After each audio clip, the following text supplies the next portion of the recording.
Oh boy. I can't imagine that this anime goes very well.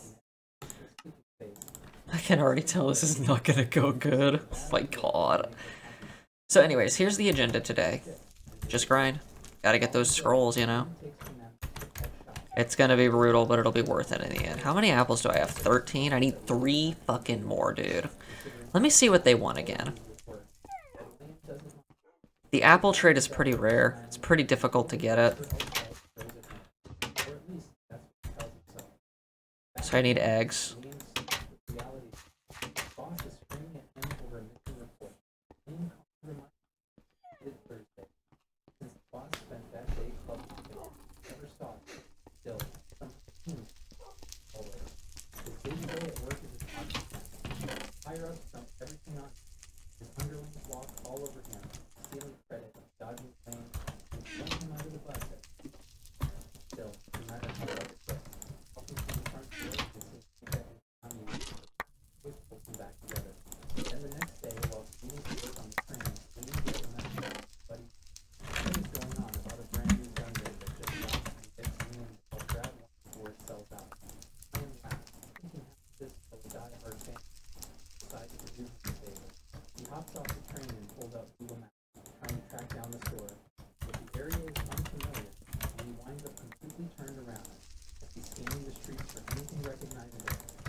Come on.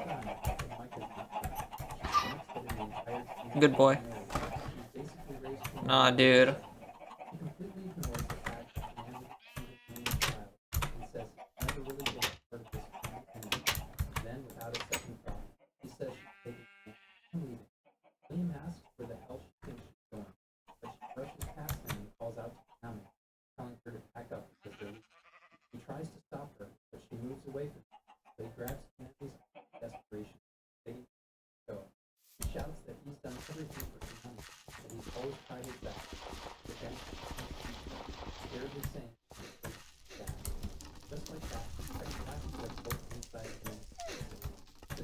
Nah, dude, Micah's a bitch. What the fuck?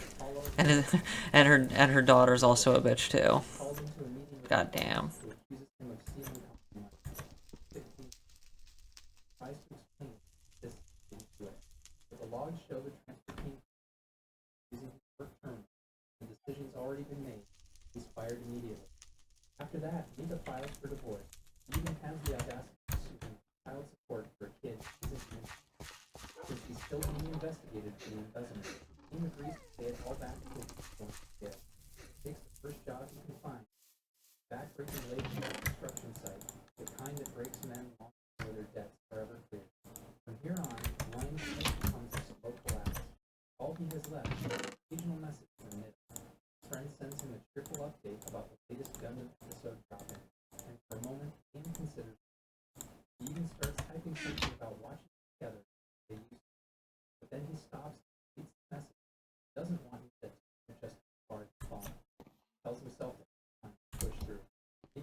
That looks so bizarre. What the fuck?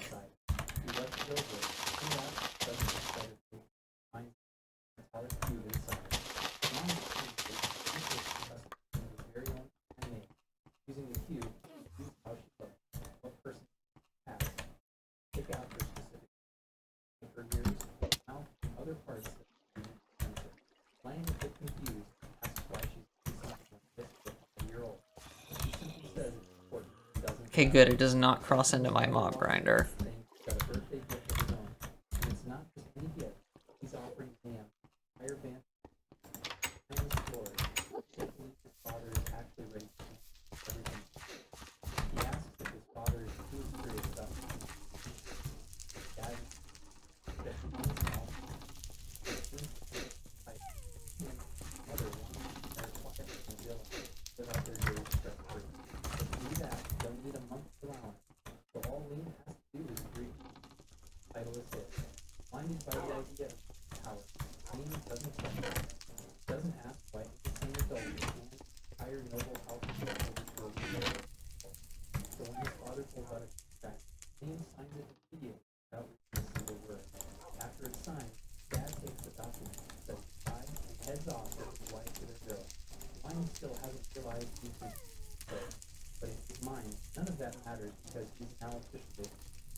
Yes.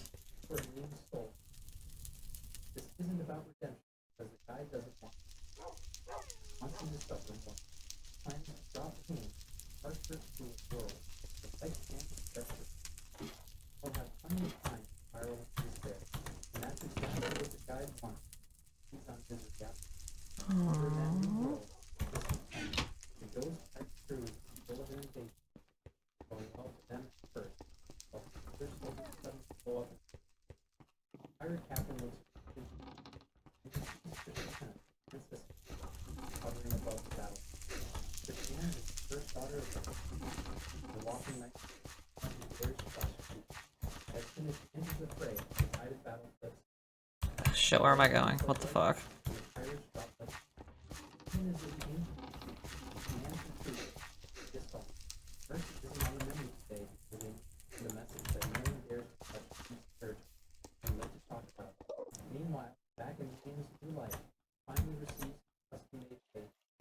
Hello? He saw me, how nice.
Okay.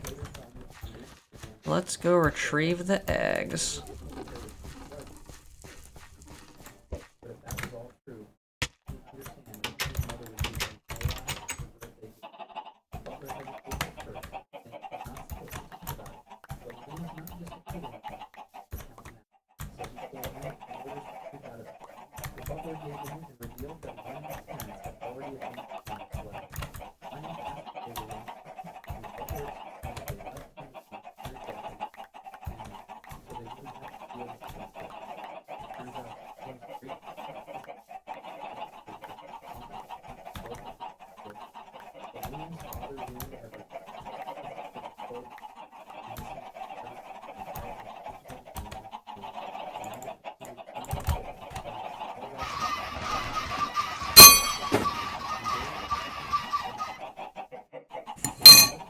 Whoopsies.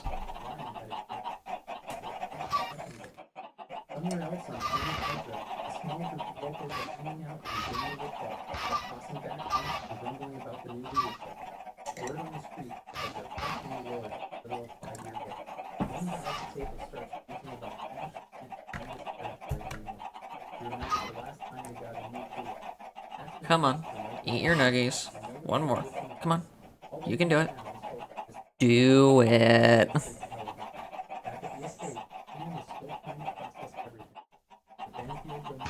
Good boy. See you bitches, I'm out.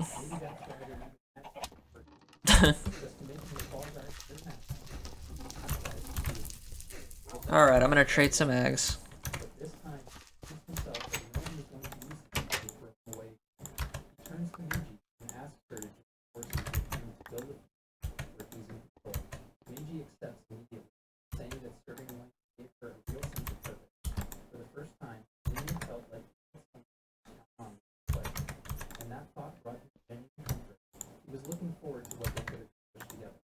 God damn it.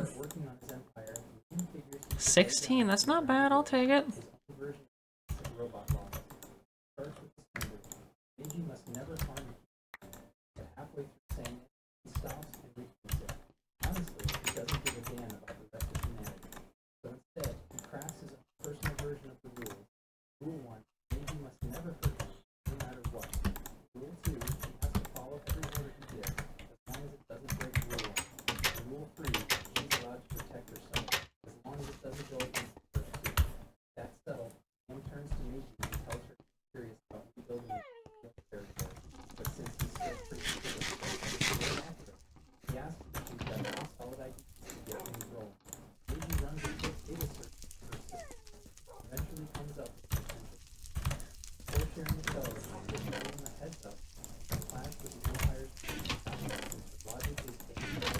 Nice. That wheat trade is no joke.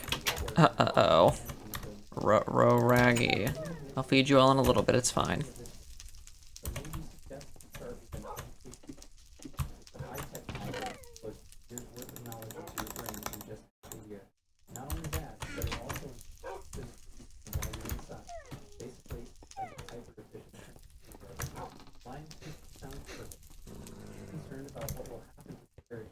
Quiet down, you mangy mutt.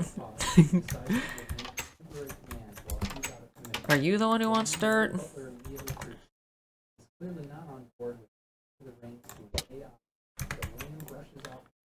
Yes. Please give me apples.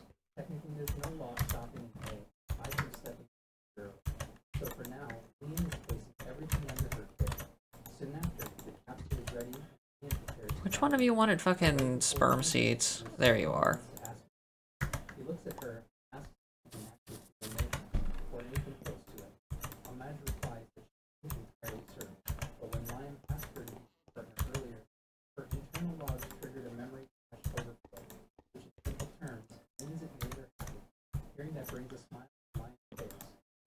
Liam? That is definitely not how you say it. 27 glass panes. 32 glass panes. Okay, cool. We're gonna get those apples, I swear to God. 27 and 32. Shut up. Without wasting a second, William asks the question weighing on his mind. How long is he in there? Meiji meets his gaze and responds. It's been 2 full years. Once he gets King, gives him a detailed update on how things have been running advanced to his relief. Everything's gone off status. Lion thanks Meiji for taking things so seriously while he was away. He says he'd like to go out and see territory with him at night. So Meiji decides starting with Battleship Docks. It's Lion's first time seeing the place in person. Thing that really catches his attention. Battle's curious, he asks Meiji is more than happy to set this up. He explains that the suit runs on full-time. He responds to so as long as things happen in the area, Lion gives it a try. Once the suit powers on, he starts walking around it. Preston mentions that he wishes he could spar with someone while using it. Meiji tells him that he will be arranged. A few minutes later, the planet's defense chief shows up his disappearance. The mock duel kicks off. I am not actually 1 glass off, am I? Please. God fucking damn it.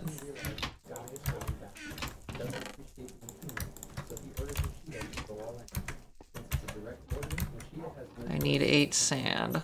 Actually, wait, I need 8 dirt. Hold up.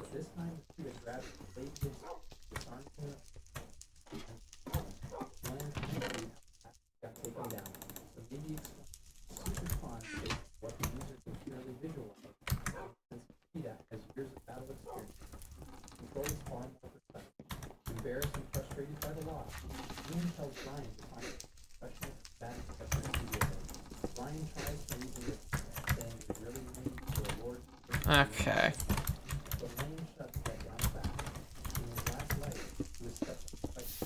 Uh-oh. Whoopsie daisy. That's okay, I've got an idea. Stop it.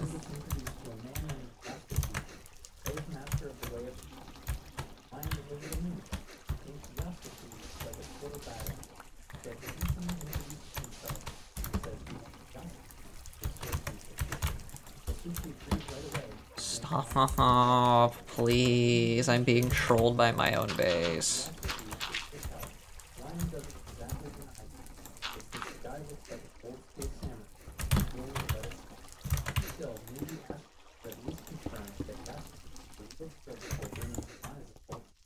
Ooh, shots fired, bro.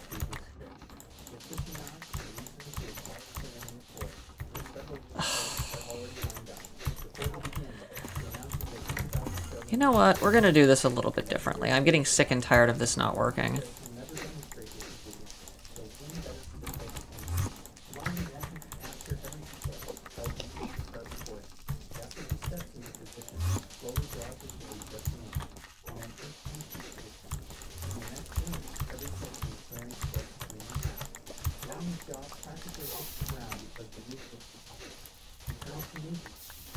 We're gonna do something a little bit different. I'm gonna make an adjustment to this.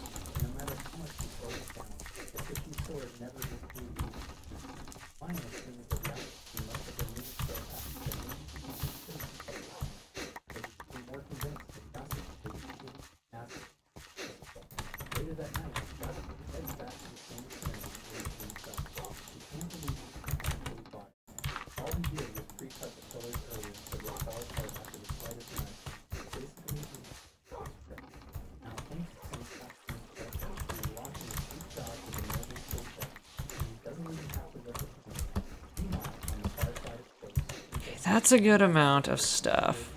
This is not going to work though, because I need power.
Aww.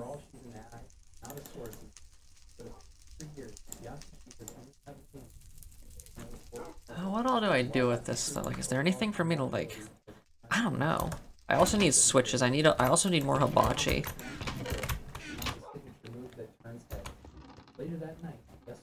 Okay, hang on, let me make those other 3 hibachi.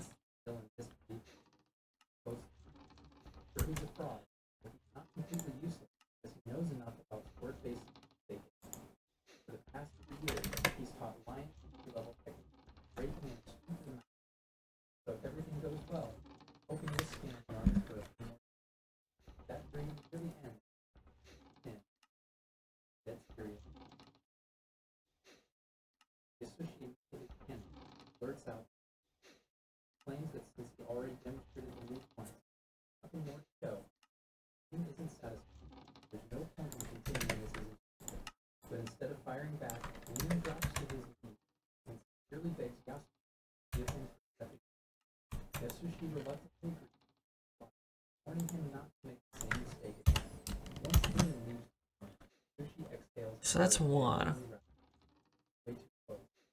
You need 3. So I need 72. 64, bop, bop, bop.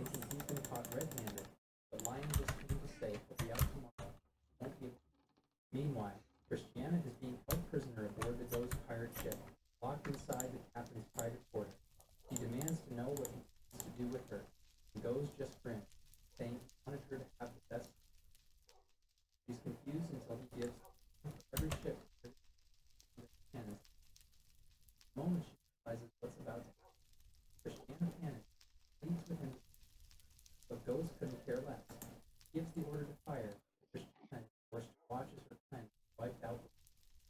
Back on the inside of the galaxy, pressing over the fact as a full off, got responsibilities, but he tells me the monthly pulls up a bunch of cards outlining the current conditions and still building.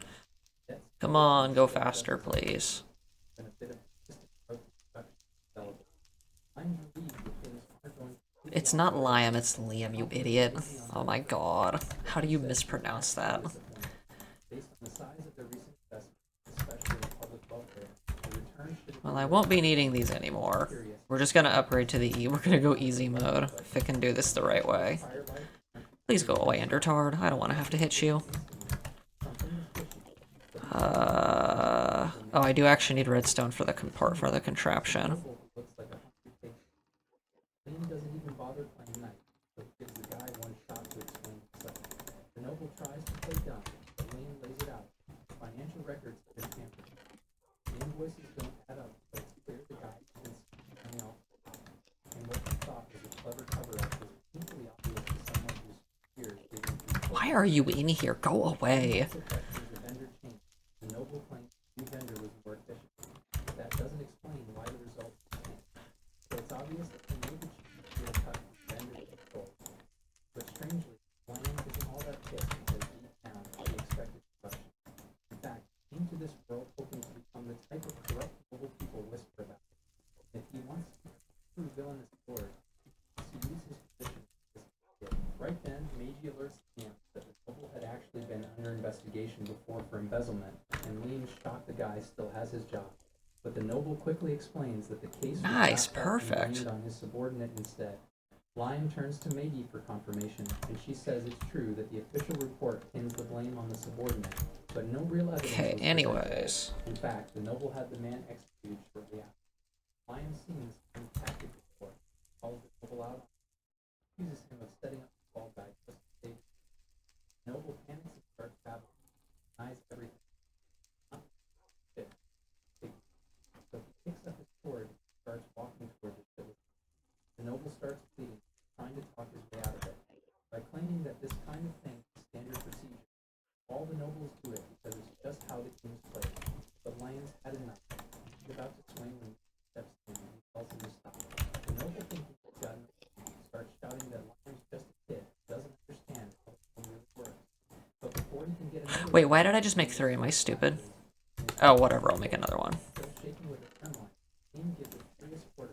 He wants Meiji to investigate every single noble on the planet and execute every corrupt chief. Meiji tells him that he needs to do law first, and since this is his first time actually killing someone, his body is frozen with tension. He can't release the grip on his sword. Meiji gently helps loosen his hand.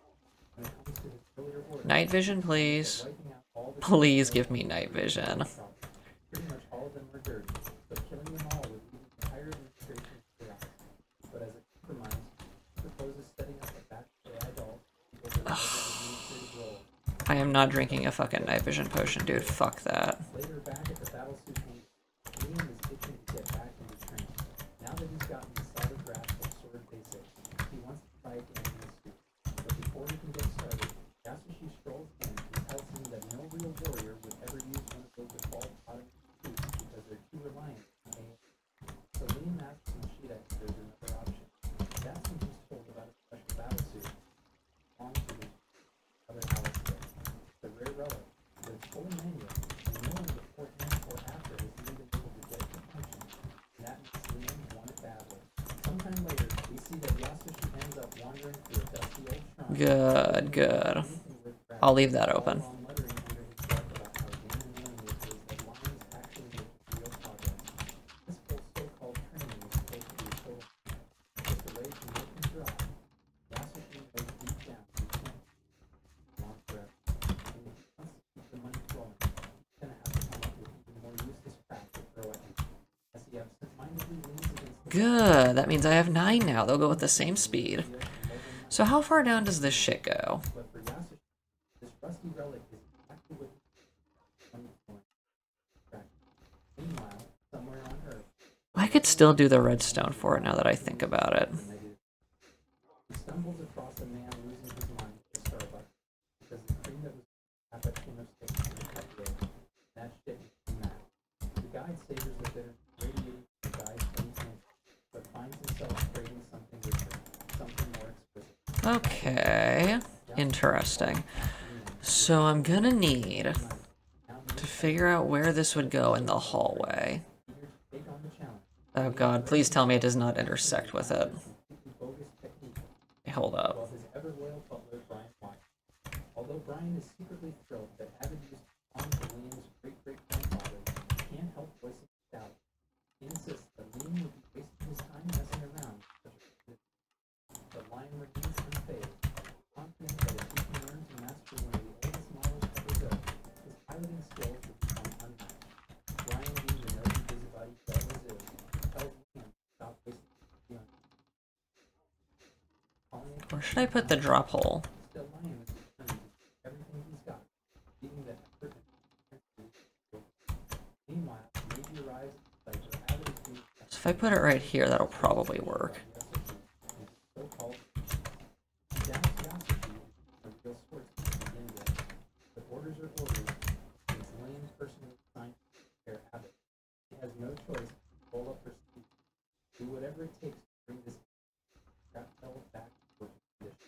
Shortly after, Lieutenant Nias Carlin, the weapons factory engineer, arrives through it territory carries on. Lion personally goes to ensure the spaceport. Well. Nias spots him quietly beside him. He instantly wonders what a sophisticated adult like. Lion gets a little pissed at the action and immediately snaps back, telling her that he's right to own a dog.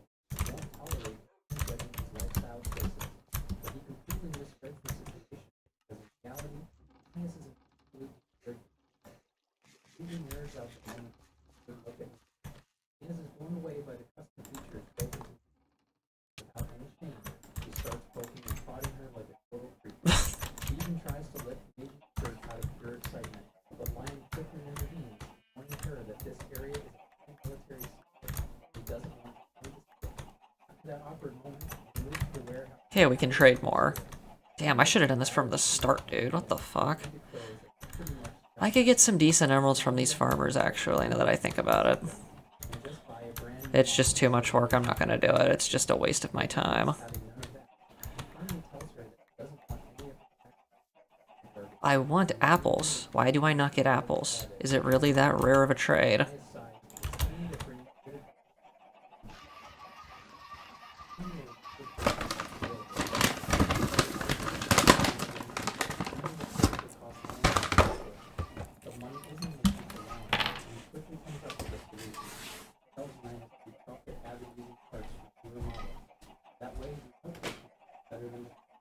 However, there's one thing to mention. It's gossip that reported to make clear all the travel, but he wants full control, no exception. Before heading out, Jim also throws quest. The rocket cousin mine. Don't mention the things we about. Right around that time, Yasuki strolls into the warehouse to check on the progress being made with Savage Restaurant. But the moment his eyes land on Night, frozen in place, completely smitten at first sight. This shameless bird finds close all the wrong ways, and his nose instantly starts bleeding. Trying to save face, he hurriedly wipes the blood, straightens his pocket, confidently strides up. Unfortunately for him, Nias is way too engrossed. Okay, cool. They ate all their shit. Undeterred, Yasushi keeps trying, carefully introducing himself, even boldly asking on a date. But once again, just brushes him off outside the ground. Nice throw. God damn. Why his ridiculous idea that his special moves have it? Lion being Lion counters by casually offering her as much money as the job. And at that, Nias immediately shakes. After all, her real goal from the start was to use his Yasushi burning with jealousy watching him and his hated one patting Hong Kong, quietly vows revenge, and since he can't exactly sabotage him, decides to punish him with an even more brutal and ridiculous training. This time, his brilliant idea is to have Lion Eggs. Don't you guys want eggs? It would appear that they do not want eggs. God fucking damn it.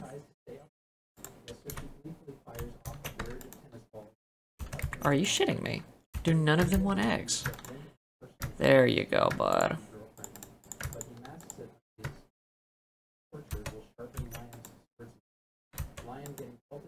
Damn it. They're pissed. I'm giving them what they want now, and they're backing down. Oh, what's the matter? Are you guys fucking scared, you little bitches? Okay, nobody wants eggs, of course. Makes perfect sense. Whatever. I got what I needed, and I got 9 emeralds. That's pretty good. That's not bad. Doesn't bother explaining anything to the prisoner. He simply orders Christiana to step forward, announcing that they finally arrived at their destination, treasure. Goes leers at Christiana, getting far too close as he tells her that she's so beautiful that just looking at her makes his whole body shudder with excitement. Then, without warning, drags her to the ship's laboratory, where his assistant waits, flings open the door to a nearby room, revealing a horrifying. One of his earlier pets, a woman so mutilated and defiled, hardly looks. Cruel laugh goes as the broken woman out of the ship started. Full attention.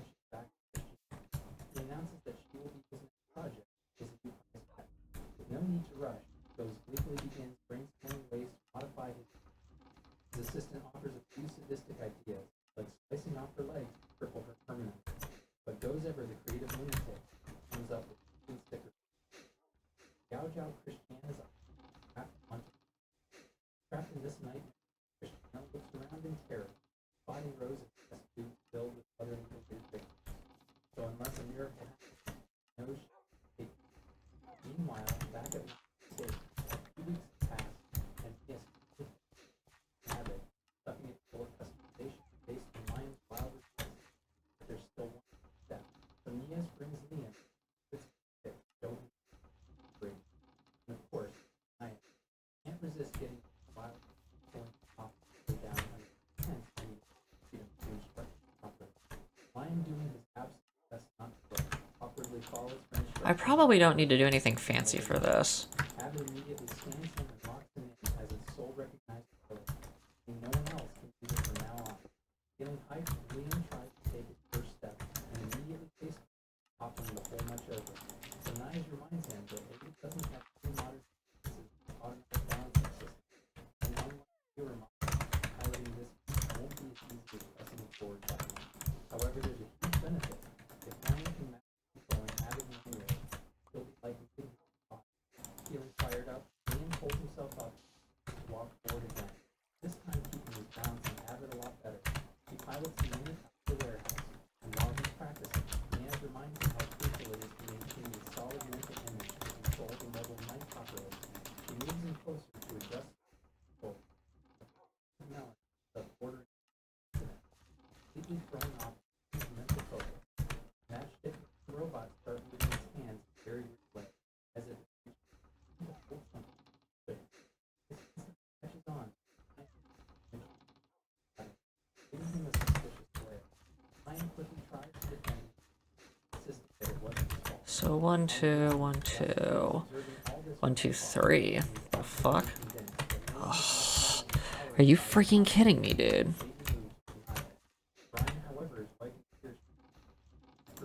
Whatever.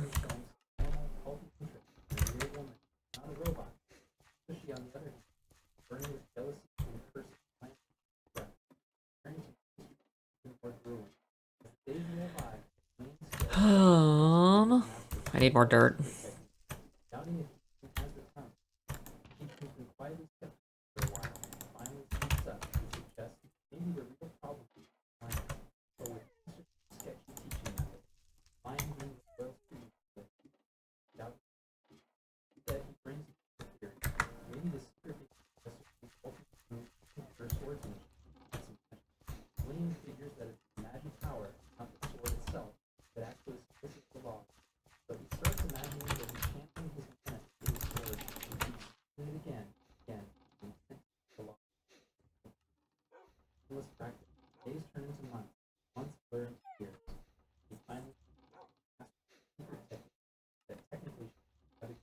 Now fully grown and stronger than ever, Liam proudly shows off to Yosushi by slicing a wooden log onto it with a single sword.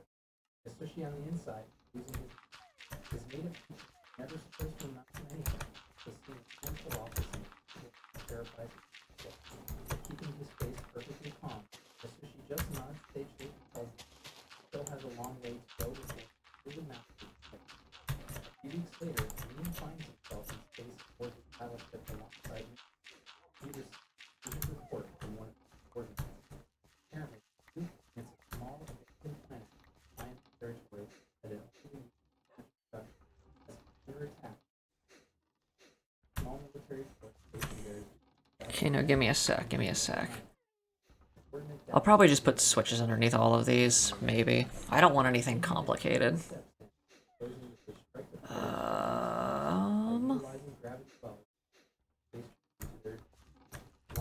Let me go one more deep.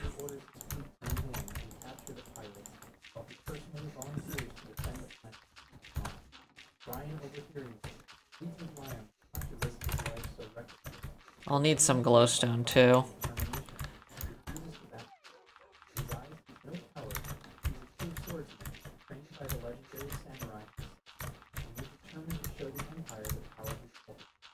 Then without hesitation, Ian jumps into his mobile habit, rockets toward me, launching a surprise assault from the pirate's blind spot. What the hell? Slicing apart any mobile knife. Ow. Huh, well, I'll be damned. Look at that. That's Sinclair. He activates his beaming rifle, sending a searing plasma straight. Not stopping there, Liam follows up with his secret move, the way of the flash, slicing apart dozens more enemies. The pirates, overwhelmed and terrified by the quickly began retreating toward their ship.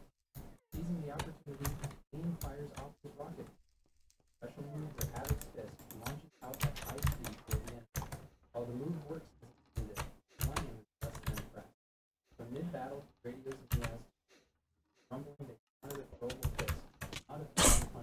Ow. Their conversation gets interrupted when Meiji chimes in, reporting that despite their efforts, they've only managed to capture less than 10%, and about 30% of the ships were destroyed during the assault, while the rest. This should get me out right.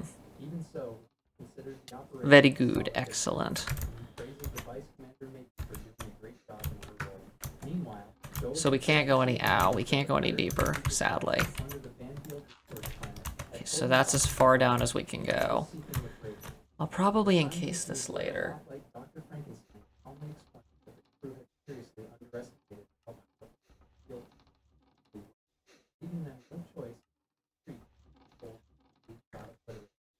Sure, it sounded like a logical decision, but Goes wasn't cutting that shit.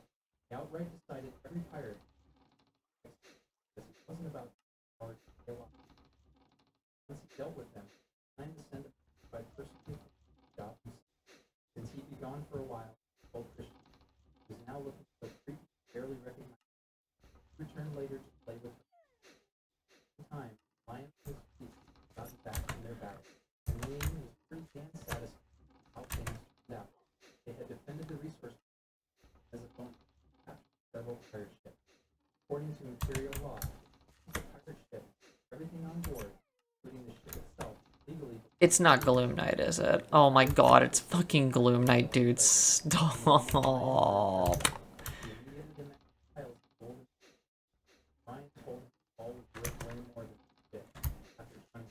Dude, it fucking is Gloom Knight. Why? Okay, well, I'm going back up. Fuck this. Dude, dude. It's fucking Gloom Knight. Are you shitting me? That's so dumb.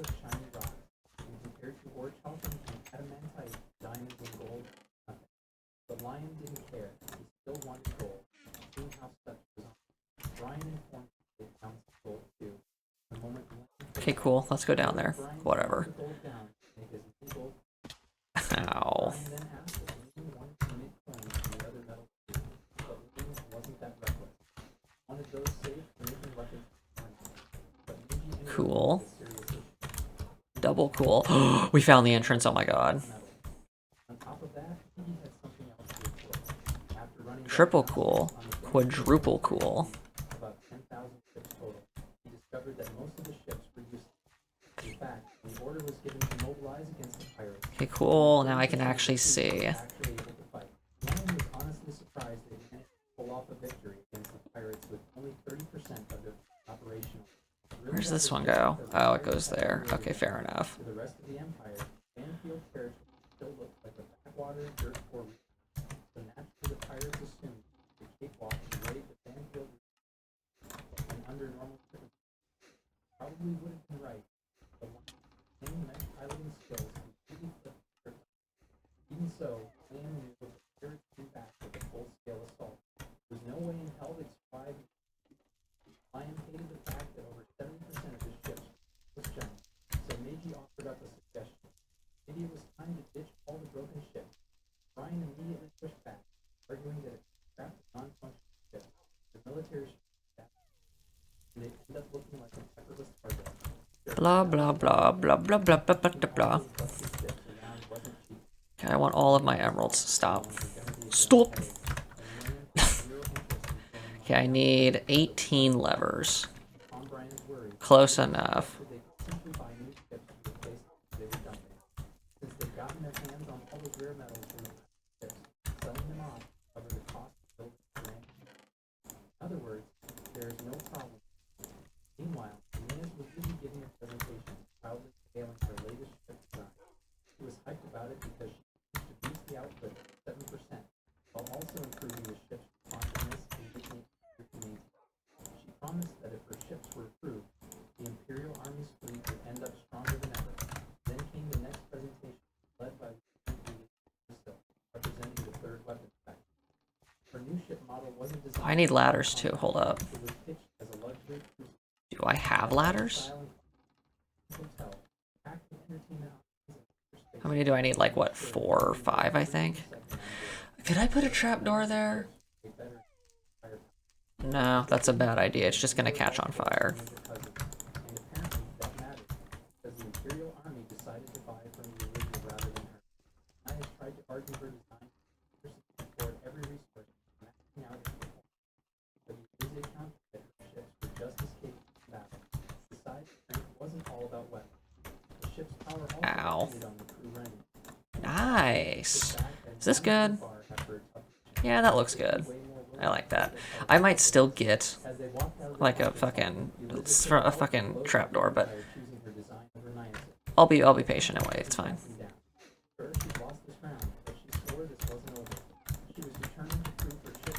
Hoo-hoo.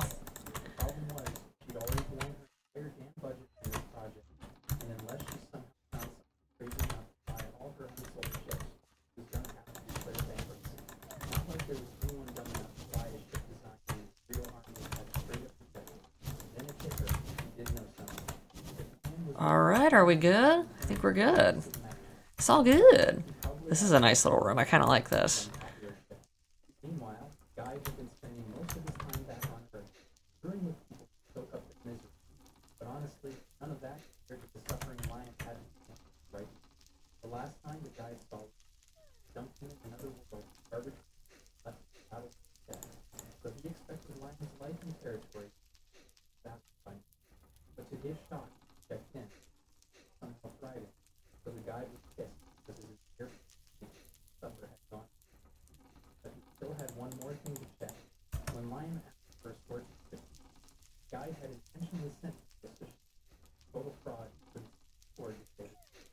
So there was no way in hell to ship legend. Meanwhile, local bar, the town spoke. Any good news? Got and rule. Everything was great sword. So while they were praising him, Yasushi sat quiet, thinking on. Yasushi knew he could pass over and up the act, hoping to prevent fail. Somehow, Lin kept pulling him off, and even master techniques Yasushi didn't. Guide overheard Yasuki's words and had no idea what he was curious. Checked in on science. He was in the middle of training. Watched, done, and completely obliterated. Guy couldn't defeat the team because he hadn't seen his powers were broken. So everything Lane achieved had come purely from effort. The guy couldn't wrap his head around joining this damn well for in a world like this. Honestly, Liam wasn't expecting to do this. Getting dumped by your parents, buried in debt, years old, recipe for a ruined life. But somehow things had worked out. Now the economy in this territory was booming and winning. And ironically, all of this is thanks to Guy. All of Lime's positivity was leaving a bad taste in the guy's mouth. Honestly, he hated every damn second of it. Reading a reset, he soaked up some of Yasu's negative emotions, calmed himself down, finally regained his composure. Now he was ready to start plotting. Sure, Liam was doing all right now, but that just made it sweeter because of high decline, harder to fall, and the guy planned to make Liam's cash for life. That moment, Liam was in the middle of discussing the ship situation. One push on any solid. Meiji explained that the Imperial Army was upgrading the model, was selling off their older ships. Okay, good. Even though they were outdated, Imperial ships were still in the Okay, how much cobblestone do I need to seal this? I'll just get 3 stacks. It's probably fine. be required to hire all the existing crew that basically Empire Actually, no, 4 stacks. wanted soldiers along with these ships. Hiring that many people would definitely rack up the cost, but maybe figured their current budget. Plus, a lot of those crew members were experienced officers with valuable knowledge. Bringing them on would massively boost the strength of Lion's army. So frames like that, it sounded like a solid, so Lin agreed without hesitation. The guy listened in on all this and saw an opportunity. He figured he could twist their steps, drag him in there. He just needs to pull up the string, sense for earnest, upright people. And with Lion parading around as the Lord, only be a matter of time Ooh. Meanwhile, Yasushi was stumped nursing a brutal hangover, silently wondering how the hell his life had ended up like this. Then he suddenly heard his scrambled to clean himself up, quickly switching back into his hat to the skilled master. Elias had been skeptical of Yasushi at first, but after watching Lion's progress under his so-called training, he was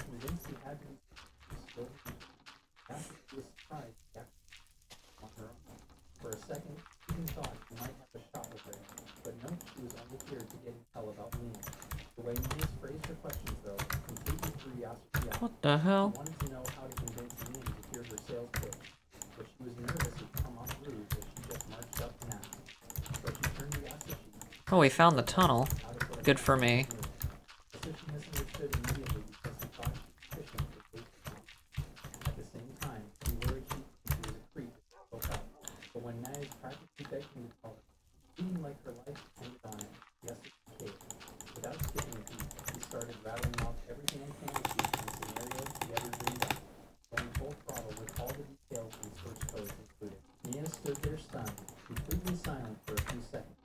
Yasushi started sweating, worried he might have gone way too far. But to his surprise, Naya calmly asked him if she should wear stockings too. Yasushi couldn't believe she didn't think he was a total creep after all that, but he nodded, telling her stockings were definitely a good idea. So Naya sincerely thanked him for the advice. A few hours later, she showed up at Liam's to see. She was rocking the exact outfit Yasushi described, hoping to charm him into buying what she was. Liam might be a bit new, but he wasn't an idiot. The second he saw her, he knew Naya's knowing her. It was pretty damn obvious she would buy something. She admitted she was here to help him relate to the battleship she built, but Liam shut her down immediately. His begged him to at least hear her out before she shut down, but Liam wasn't having it. He didn't need to listen to any sales pitch because he'd already bought a batch of new battleships for the Imperial Army, so he didn't need any more ship experience. Still desperate, he has kept pushing, rattling off her ship specs, and honestly, they were impressive. But Lion just told her to take it back to the Imperial Army. She was so eager. Naya confessed she had already tried. She had lost the showcase, failing to sell a single ship. Pleaded with him, asking if he'd be willing to buy at least 200 ships, because it would help her tremendously. She even offered to help him get a loan. But Liam put her off track, telling her to right there was just the idea of going to debt and made this problem. Naya was getting seriously desperate. So desperate, in fact, that she started stripping right there, trying to seduce Liam into buying the ship. But all it did was remind Liam of how past life, shitty life, helped seduce these things off. Liam knew it wasn't that the right should have listened up. Besides, the fastest way to get her stopped was just free. He asked Lindsay to take the up front, and Lindsay replied with what about ownership. So Liam told him to take it. Nancy was overwhelmed with gratitude, promised to deliver the ships to the table. But as she turned to leave, she tripped over her own feet and faced the depart on her. Lion had to admit, this was beautiful. Her design and skills were top tier. But Dan, sometimes, was a total mess. Out in the hall, Nance was practically back as she ordered her team to prep 300 ships for delivery. Her coordinator swore that she actually buy them. But Aeneas proudly said it was all thanks to her unbeatable charm. Meanwhile, Wayne was launching Her unbeatable charm, huh? Yeah, right. completely relaxed because for him, everything was going just fine. Not long after, Aeneas showed up with all 300 battleships who pretty much bullied Liam into buying. Right around then, the exclusive orders from the Imperial Army rolled in too. Liam handed over the receipt to corporation and made a big deal of receiving the word something as she asked for his signature. Just to mess with her, Liam smugly pressed his thumb against her legendary nod, calling it his official quantum thumbprint. Honestly, he felt like he'd earned the right. Meanwhile, Yasushi was lounging at home, still pissed off and thinking about how he was going to get back at Liam for repeatedly stealing Naya's away from him. He thought back on Naya's entire scheme, frustrated that she wasted her precious charm to grab obsessed himself. Imagining the things he must have done before, keeping Naya's only enraged. We're only gonna get rid of the dirt. Promised himself that Liam would pay dearly. As Yasushi's rage boiled over, the guide suddenly appeared, having secretly observed and absorbed all the negativity pouring out against her. The guide was thrilled by Yasushi's thinking. He really anticipated how it might ultimately lead to Liam's downfall. Deciding to put his faith in That looks like a face. harder to another dimension, The environment is sad that I'm trashing it. Nance brought Liam Oh, too bad. she built to give him a guide. Liam didn't have high expectations for luxury or style from someone who said Liam. But even with those low standards, he found himself disappointed by the bland interior. Naya tried explaining that fancy interiors were purely decorative and had zero practical use in battle. But Liam wasn't hearing it because he wanted decoration. Naya knew there was no convincing him, and she wasn't going to install useful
stubbornly kept insisting like a greedy pest, so Meiji stepped in, proposing they hand over some of the pirate ships to Nia.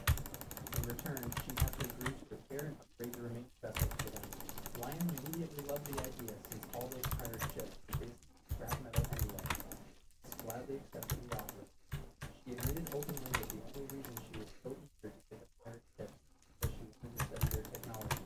Apparently, the pirates used unknown tech and foreign equipment from outside the Empire, and Nias was itching to take a closer look at their hardware to improve their own design. But before finalizing the deal, Lian decided to personally inspect the pirate ship, taking Meiji and Nias along with them. They entered one of the two vessels, and noticed control. The damn thing literally had a helm, exactly like a good-fashioned pirate ship, and Lion instantly fell in love with it, so much so that he decided on the spot he wanted the same setup for a personal battleship. Nana, being the boring nerd she was, immediately launched into a long, annoying explanation about why that was a terrible idea. The Lion quickly shut her down. As a man of true culture, he made it crystal clear that if he wanted something, he was getting it, no matter how useless he thought it was. Ignoring him, Nias wandered off excitedly around the room, freaking out every time she discovered something new. As this is going on, he noticed a tiny glowing dog heading toward another room, so he followed after. Eventually, the dog led them straight into an room. As Lion stepped inside, footsteps activated some hidden mechanism, projected a hologram showing the ship's previous flight path. Meiji quickly analyzed the data, realizing this particular vessel had terrorized. But what interested her most was that the ship always returned to the same warp gate order. Apparently, that region was a lawless zone beyond the Empire's direct control, a wild area on the front line of a continuous conflict between the Empire and their nation. Liam immediately realized that this warp gate probably led directly to the pirates' hidden base. After Meiji coordinates through her system, they pointed exactly where their secret hideout was located. She began rattling off a complicated scientific breakdown about how incredibly difficult the location was to reach, explaining something about bizarre orbital paths and navigation challenges. The Lion tuned her out. He was too busy fantasizing about what he might find there. He'd already convinced himself that it must be some secret treasure island where the pirates regularly stash all their best loot. Of course, Liam was delusional as usual, but Meiji decided to just leave the decision up to him. Bursting with enthusiasm, Liam immediately declared that their fleet would set out right away on a grand treasure expedition. Shortly afterward, Goes received word that the debtor Lion had initiated an invasion and had attacked and crushed some of his men on the front line. So Goes summoned these pathetic underlings, deciding they needed punishment, tracing the pirate's reputation by losing some garbage nobles. But before handling these worthless idiots, Goes ordered the rest of his crew to bring him May's head, dispatching every available man in his entire fleet. Meanwhile, Lion and his fleet arrived at the warp gate that led directly to the pirates' secret base, but they were immediately stopped from entering because apparently the Empire required a hefty toll for using this particular gate. The gate officer contacted Lion, explaining that since this warp gate covered an enormous distance, and considering Lion wanted to warp an entire fleet of 7,000 ships, it would cost a fortune. Lion casually promised he'd pay them back later, but the officer didn't trust Lion's word at all. Annoyed, Liam asked Meiji if they could find someone reliable to vouch for him, but unfortunately, they had no influential contacts whatsoever. Lion tried explaining his intentions again, emphasizing that he was headed to pick a fight with the pirates, but that just made the officer even more hesitant to let him through, given that Lion couldn't even guarantee to survive the battle, let alone make a payment afterwards. Since Liam hadn't brought any actual money, he had already spent several days traveling, frustrated, Liam demanded his supervisor. But unfortunately for him, this particular officer was already the top-ranking official of the group, so Liam just threw a tantrum and abruptly ended the communication. Quickly came up with another idea, deciding he'd try negotiating a deal with the gate officer face-to-face. While Lion struggled desperately to persuade the warp gate crew to grant him access through the Palmoni gate without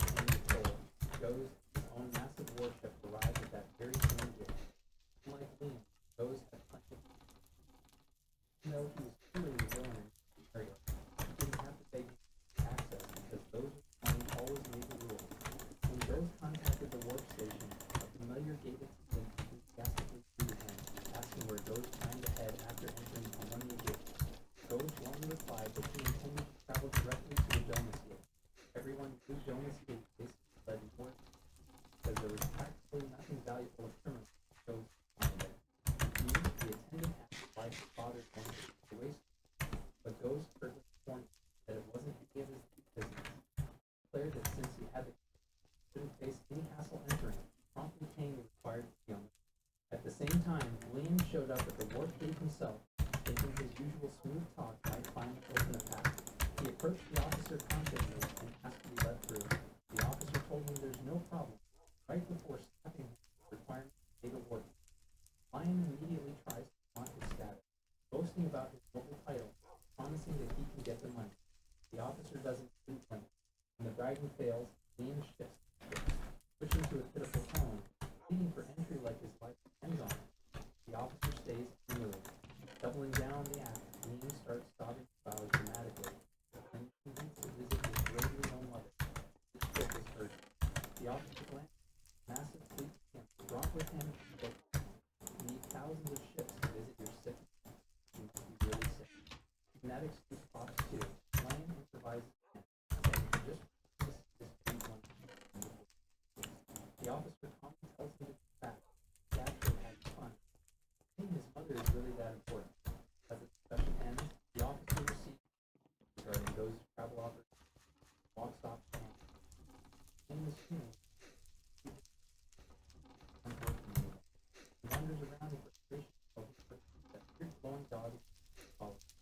Inside the warp control room, staff notice those routes to the monitor immediately realize that both is up in the waiting zone. Clear this encounter won't be anything close. The real problem is they're the ones who messed up because they accepted payment from a known pirate without double checking his destiny. An oversight. So in classic bureaucratic fashion, they all quietly leave the control room and take a brief break, hoping that by the time any chaos comes out, they'll have plausible deniability by not being present at all. Once the room clears out, Liam finds himself there and takes a look around. He realizes it's the wharf gate controls and notices Joe's ship hovering near the Palmoni gate. He assumes the officer must have felt guilty and secretly gave him permission to pass. He cleared the room to cover it up, but when Lion glances at the terminal again, he sees the warp path moving in the first direction. Figuring the guy must have made a mistake, Liam sits down and tries to fix the routing. His meddling unintentionally messes up Joe's since the warp speed normal. Rose doesn't notice him. Out of nowhere, Meiji calls Leon and asks him to come back. When he returns, he informs him that they've just received a letter of credibility, not from a noble house, yes, herself, since they've been one of her top clients. His favor repaid in full. Lion grins, clearly pleased, and notes that the officers were already willing to bend the rules. So now that they've got formal back, getting through should be no problem at all. He gives Meiji go ahead to the wormhole, which follows the order without question. Their journey toward the Palmoni gate, lucky for them, those in the crew have cleared out of the state, completely unaware of what's coming. Meanwhile, Rose is getting searched. He was supposed to arrive at Dome Cape, but the trip has dragged on far too long. He turns to the crew member piloting the vessel, who also looks worried. They eventually spot a gate up ahead and assume they've reached their destination. Unaware of Lion's interference with the warp system, they proceed through it. The moment they arrive, they're greeted with a sea of red alert lights. Dozens of warships sit behind ready weapons. Stumbled straight into an Imperial over for them with the wind. Back on Lion's end, he finally arrives at his target location. Meiji suggests verifying the coordinates, but Liam waves it off because he doesn't. The sheer number of pirate ships sitting below in the distance makes it obvious that they've hidden Treasure Island. Meiji scans the area and confirms that his ship is currently powered up. Totally unprepared for battle, so Liam doesn't hesitate. He seizes the moment, orders Meiji to initiate the attack. He deploys their warships while Lion calls into his men, and within seconds, begins bombarding the base, sending missiles raining down the island. He lets loose Alright. pirate ships We're getting good. then follows up with the avid crush technique to pulverize the rest. And these freaking attacks set enemy ships one by one. The Meiji report that the entire enemy fleet has been torched, but Liam isn't satisfied. He's not here just to cause chaos. He came to the pirate horde, and that's what he's after. So he commands Meiji to deploy them overnight. He does so without delay, sending them all toward the massive rock-like island ahead. Liam watches the operation from his vessel, eyes gleaming with fully fired up treasure that's about to begin. And within seconds, Liam and his unit of Mecha Knights full-scale assault on the treasure planet, blasting straight through its armored exterior to force their way in. Deep within the facility, the unhinged scientist starts to lose it as Liam's relentless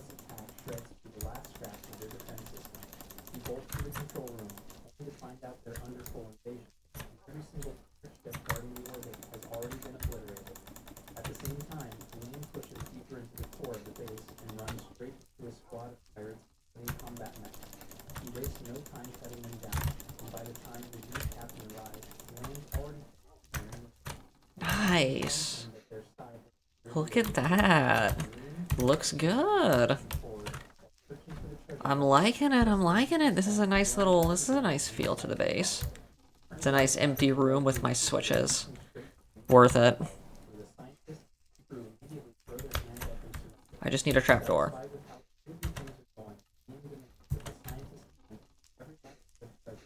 Frankenstein responds by asking what kind of food he's after. Honey, loot, the exotic pet, pirate captain goes with so fun. Lion guesses his own dog could have been but he asks him. Scientists misinterpret him. Assumes he's just another status light goes, obsessed with turning people into obedient handlers, and offers to condition the pets to follow Lion's every order. Lion has no idea what the hell this thing is. Scientist decides to kill him first. He leads the group into his lab and proudly introduces so-called creations, girls who manipulated or perfect experiments. One of Lion's children favorite girls sight, unable to as the squad captain berates the man for being soft. Liam walks forward and sees dead and sees Rupert's third girl. Scientist lights up and explains that Liam has good taste because this was Go's most prized possession, his ultimate work. He keeps bragging about how this girl is his master. But Lane's expression darkens. Memories of his former life, treated like garbage, humanized, flash through his mind, and he feels something snap. Without a word, while the scientist is still going on, Liam raises his weapon, puts a bullet through his skull. That was the Liam then starts to laugh, but then a haunting voice calls him, and it turns out to be Christian, a mutated girl with embedded. Quietly after the kid, Liam himself, stating plainly that the planet now belongs to heaven dead. Bring Christian out. That maybe her night coming to. She fears, she begs to put her out of her misery along with the others, because none of them return to normal life what's been done to them. But Lane doesn't waver, tells her that he saves every single one of them, and in return, he expects them to pay the favor. With that, he turns to leave, telling his troops to follow the message, start transporting the girls back to the ship for treatment. Christian cries out again, begging him to reconsider, knowing full well that there's no way to reverse the horrors they've done. Squad captain feels sorry for her, but follows orders anyway. Then he tries to reason with Lamb, explaining that killing the girls entire biological rebuild, seeing rare elixir, right medical specialist. The process would be insanely expensive, and he's saving just his. But Liam brushes that off, simply says he's in a good mood today, doing something decent for now, and then won't kill him.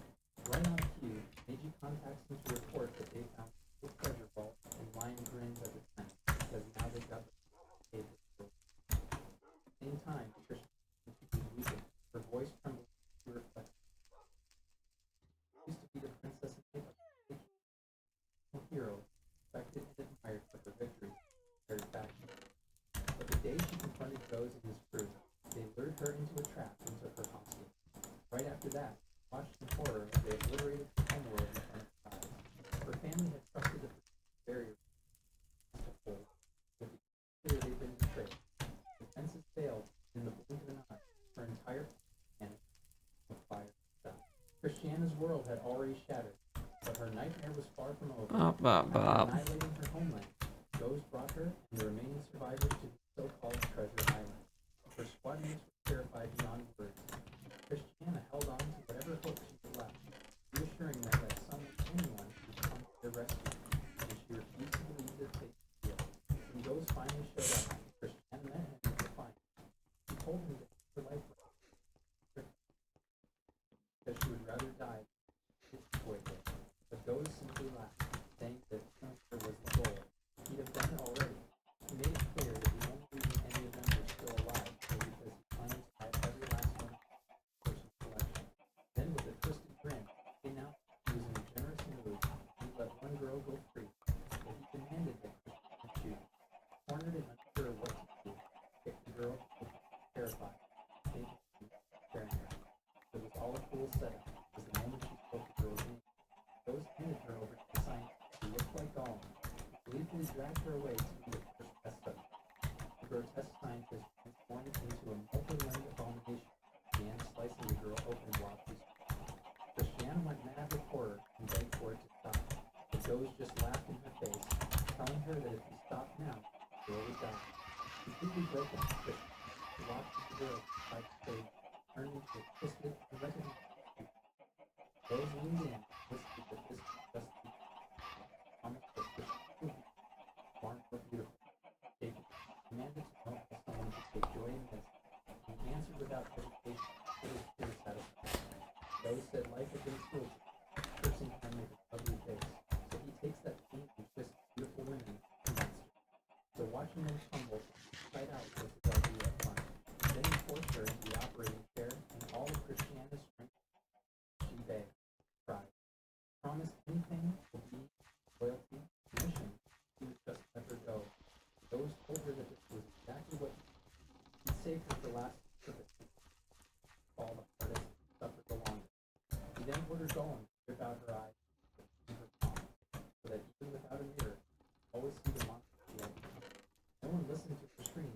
Just like that, Christiane was mutated beyond recognition, first to be surprised, and then one by one, the rest of her girls were dragged in to share the same fate. Back on his home turf, Liam has just returned from the pirate raid when Nea shows up at his estate. She heard about his win at the pirate base and immediately starts pitching the next thing. She wants him to buy even more battleships to celebrate the victory. Liam tells her to knock it off with the money grabs, but Nea argues that her battleships played a big role in the raid's success. Since Liam scored a massive payday, Rose cash back to her father. She tries pulling the same old flirt into, Okay, cool. but Liam's not buying it this time and tells her to shut her down. Thank you, Switch. You have served me well. Seduction fails, and even her low-key threats fall. He reminds him that he's the one who created the war gate in the first place, and that finally gets to stop listening for nothing. He turns to Niji, how many ships they can actually afford with the treasure. She calculates everything and sees that cutting out the necessary. They can still purchase 1,000 ships. Lion's jaw practically hits the floor. Before he can process it, Agnes bolts out the room yelling that she's going to cut the 5,000 in order right now, and dashes after her, trying to stop the before she actually places that massive order. Elsewhere in the palace, Suspicious is very difficult to come up with good excuses, more funding. Right then, he spots Agnes scrolling on a video call, proudly telling her colleagues that she just went on a major sale for him, selling out every last scrap of the product. As usual, Yasushi spreads it completely, and as soon as he can, G.R.I.N.D.I.N.G person play again. He gets fired up, makes the Where's my shares? What the fuck? Oh, whoops. Meanwhile, Lion is busy searching for Ned, but Yasushi runs into him first and calls him over. Brings Liam to the training, where things immediately go down. Lion is blindfolded, handed an absurdly heavy sword, told to get ready for another one of Yasuki's senior training. This time, dozens of drones circle him and fire tennis balls at breakneck speed in all directions. Liam doesn't stand a chance and keeps getting nailed. Just when it couldn't get worse, Yasushi dials up the intensity again. Liam drops to the ground, throwing that there's no way he can defend against everything using such much blade. Yasushi isn't interested in excuses. He tells Liam to shut up and figure it out. So Liam figures that maybe it's time to try magic again, just like he did before. This time he flips the script and uses it for defense. Focuses, shapes his energy, and bam, he forms a solid barrier without breaking the spell. The tennis balls start bouncing off it like flies on glass, and Yasushi just stares, completely stunned, while Lion says that he finally gets it. And without missing a beat, he tweaks the spell and reflects every single ball right back to the drones that fired them. Seconds, the entire swarm gets wrecked. He whips off his blindfold and turns to Yasushi, asking proudly if he passed, but Yasushi has been nailed by several stray shots, which is too stunned to respond. He starts panicking and realizing Lion might actually be able to survive. It's only a matter of time before he recovers the whole thing. He already took out crooked officers and smashed pirate fleets, so the day he figures out Yasushi helping this whole time is the day Yasuki's head ends up on a spike. bail before it's too late and the agent starts. Lion notices how he's going. Says there's nothing left. Tells Lion he's learned everything there is. From here on out, he just needs to follow his own path. There's two swords never. Lion protests, yelling that he doesn't want things to end here, and he still wants to train. But he asks if she snaps back, saying, "Man, stop being so spoiled." Claims she's still a student himself, always learning. Keeps playing with things like this, will just hold them both back. Then he spins around with this dramatic flair and declares that Lynn has officially graduated.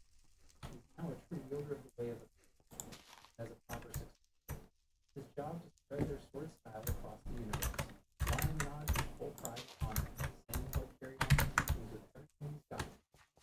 I need to make a bigger hemp farm. Both like his life depends on it. William, on the other hand, feels more satisfied than ever. Debt is going down. Territory is thriving. He's a pirate. And now even his master has acknowledged it. So he turns to the sky and offers his thanks to the guide for everything. The Furby gremlin, hearing it, immediately warps up to another realm for by obliterating the good. Thanks for watching. If you enjoyed the recap, are excited for take that.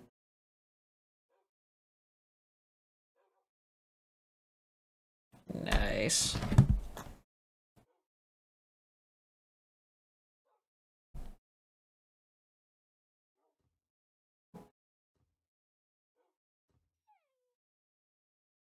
Wait, what? You probably heard of Better Than Wolves. Plot off that's the hardest Minecraft experience. Take something as simple as getting a wooden plank, turns it into a convoluted mess of crap. Well, if you actually played it beat Better Than Wolves, like I have, it's not really that hard. Sure, house fighting that, and squid turning into murderous gas scary. But overall, it's just frustrating. Cooking food takes ages. Getting a control days. And the devs literally make ASP mob farm, finding rare jobs, speaking free with the villagers, who have the keys to both the boss fight. Yeah, that. Enter Elmi, a developer for this frustrating fear. There's 300 hours of coding. Not only stripped away better than Wolf's grind, he twisted its very core, making every aspect of go wait. And that's exactly what he did. Welcome to the world's hardest one. Today we found the ultimate challenge. Starting fighting something simple and as impossible as a wooden plank. Wait, what do I do? What do I do? No! Wait! Please! No, like this! Alright, boys and girls, just one goal, just one today. Craft stable wooden plank. We got a few different aces of progression we gotta get. First, starting play. Step one, play. So step one, this character together.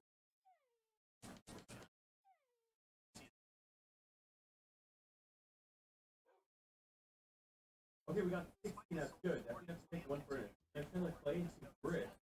In the morning, we're gonna try this out this time. So once you have clay, you can just chill out. That extra time though, we get some extra. I have 19 guaranteed furnace.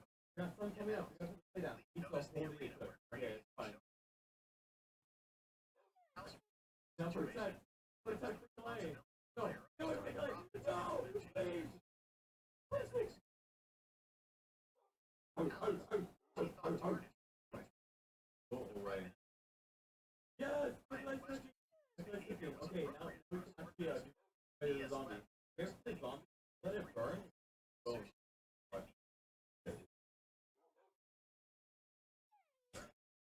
This is a really good weapon for the game. Now we need to go turn. Step two, get a stick. Get one stick. It takes a little bit, but you know, just stick. Boom. 10 years, you'll have one shot. So you turn the shot into a pointing stick, right? So you can get rough. Now, get a rough. Rough. You're gonna mine the stone. Just get this stone and you'll win.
Chicken. I love it. Now we're connected. Our buildings are Skype. We haven't told me. We haven't told me.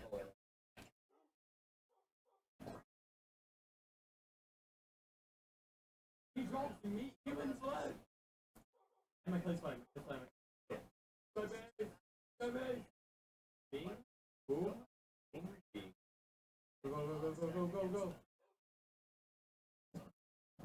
Bing, bing, bing. Alright, hurry. Go. Break.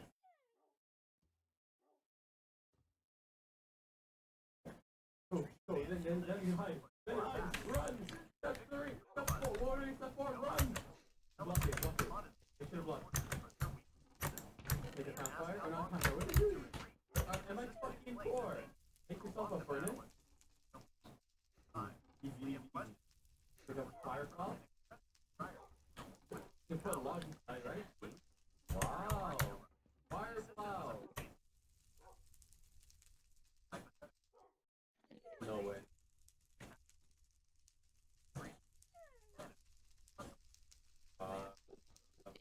We're gonna cut it a little bit close. Boom! You survived night 1! Yeah! Well, if you survive this long, you're already good. Boom! 2 easy.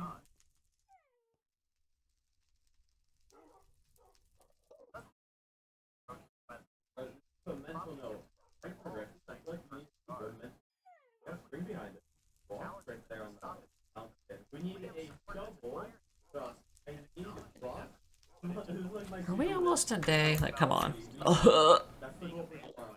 Now, this I can never forget. I want to have time to play, rock, food. It's fun. Fearless! My beloved. Yes. Stop!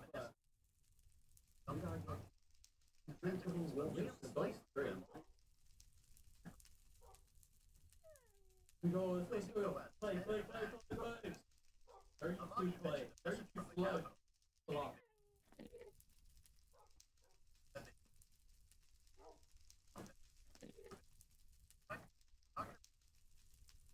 I can get more. Way more. Just get more. I'm gonna be so we're just gonna be on it. 3. Get food? No. Oh my. Enough. Oh, get fun. I will. What?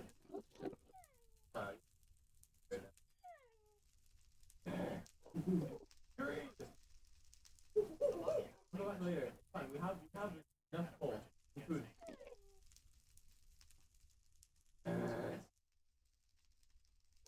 Enough. Hi. Hello, bitch. What are you doing, buddy? Hey. My wife is running. I want to be his friend.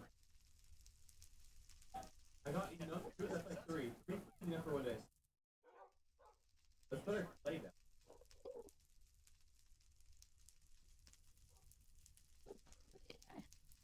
Yes! We're doing good. I don't want to. Okay. I don't believe we're being polite. We're. Yeah.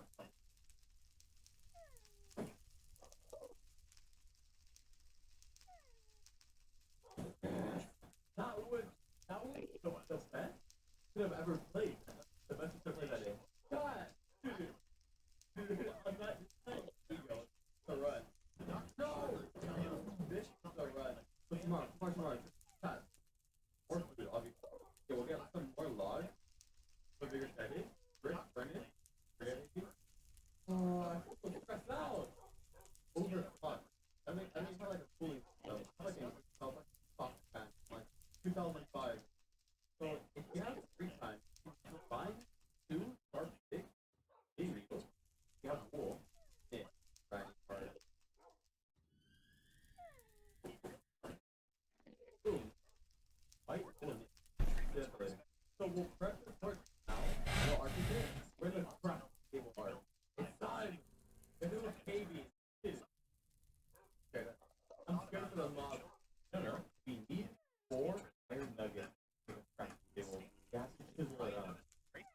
Uh-oh. I think they're mad at me. No, you did. No, you did not. Why? My clay! Wow, it's my clay! It was a what? I only have one minute. How can I go from 3 to 1? Fine, don't. You're just trying to get in your head. The mob's trying to get in your head. It's okay. Remember, focus. If I can make Suns out, buns out, V 2.0 is the OG.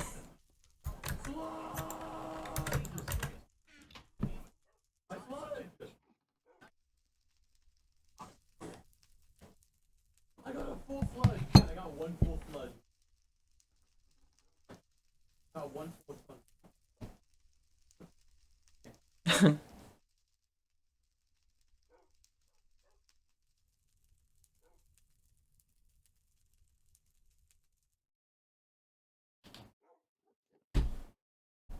Everything she did was for his sake. Liam remembered when his wife had once loved him, but betrayed him in a Okay, cool. thinking she would eventually abandon him. Is it almost daytime? Please be daytime, please. Okay, thank God. Holy shit. I'm gonna move this. I kind of want this in this chest. Just put it right there, it's fine. On a planet that Christiana once called her home, it was in ruins. Her family and people had perished. She was furious at Goaz for breaking his promise to protect her territory from surrender. Goaz heartlessly taunted her, saying her planet was no longer a part of this world. He used information from her followers against her and laughed wickedly about evil prevailing. Despite enduring torture, Christiana hoped for someone to defeat Goaz and refused to accept a world where evil won. One day, she woke up to find herself miraculously restored to her former beauty through a regeneration process. The doctor assured her it was real. She felt grateful that Count Banfield had funded her treatment and set up a facility for former captives of pirates. Everyone received the care they needed. The doctor relayed Liam's message, urging her to focus on recovery, including mental well-being. Christiana remembered a knight who had asked her for a favor. She discovered it was Lord Banfield. She rested, planning to repay the debt at the Banfield estate someday. Ryan gave an update on the treatment facility, reporting that the treatments were progressing well. Liam was pleasantly surprised because he had momentarily forgotten about the facility. He really wanted a reliable What the hell? territory. Fortunately, the treatments were expected to lead to Does it really have to be cocoa beans? the facility also helped people rebuild their lives, including entertainers and tech experts, some of whom were quite attractive.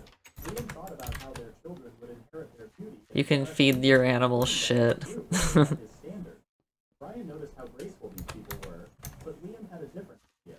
He remembered a box he had taken from Boaz and mentioned it to Brian. Brian, who had experience as an adventurer and knowledge about such objects, thought it might be a replica of the legendary alchemy box, which could turn non-living things into valuable minerals. Liam was excited about the idea of unlimited wealth, but Brian cautioned that it was just a legend. Acquiring the real alchemy box could erase Banfield's enormous debt. Liam suggested searching for Do I really have no cocoa beans? Are you shitting me? Whatever. Liam was now the lord of the Banfield. Seeing how serious Brian was, Liam agreed to put aside such ambition. At night, Liam thought about Wait, I've got an idea. I have an idea. he followed Brian's instructions. I think this'll work, right? Playfully, he pretended to extract gold. I really only have 7, huh? Appeared before his eyes in a circle. Liam remembered studying this in his magic class. When he clicked on the word gold written in ancient letters, his katana actually turned into gold. Excited, he tested other items, found that they all transformed into different minerals based on his input. Liam felt overjoyed and apologized to Brian for doubting him, expressing his gratitude. However, unknown to Liam, the guide was in excruciating pain as his powers were being drained away by Liam's gratitude. Filled with anger, the guide cursed Liam and vowed to seek revenge by tormenting him and reveling in his suffering. Meanwhile, Liam peacefully slept. So if I use white, I can just dye that then. Okay, cool. That'll be better. A decade later, Liam reached adulthood. Brian, shedding tears of joy, wished him a happy 50th birthday. Liam reassured Brian to stop crying and asked about his plans for the day. Amagi informed Liam that his coming-of-age ceremony would start in an hour, followed by parties scheduled for today and tomorrow evening. Liam rejected all these arrangements, but Brian insisted it was possible. As Liam prepared to leave, a female warrior complimented his attire, saying anything would look good on it. In return, he complimented her outfit. The warrior was Christiana Rita Rose Blair, also known as Tia. She had completed their rehabilitation program within a year and volunteered to become Liam's knight. Liam had heard of her exceptional skills and asked if she could start working immediately. She replied that it was not an issue, but she lacked the qualifications of an imperial knight, so she needed to leave the planet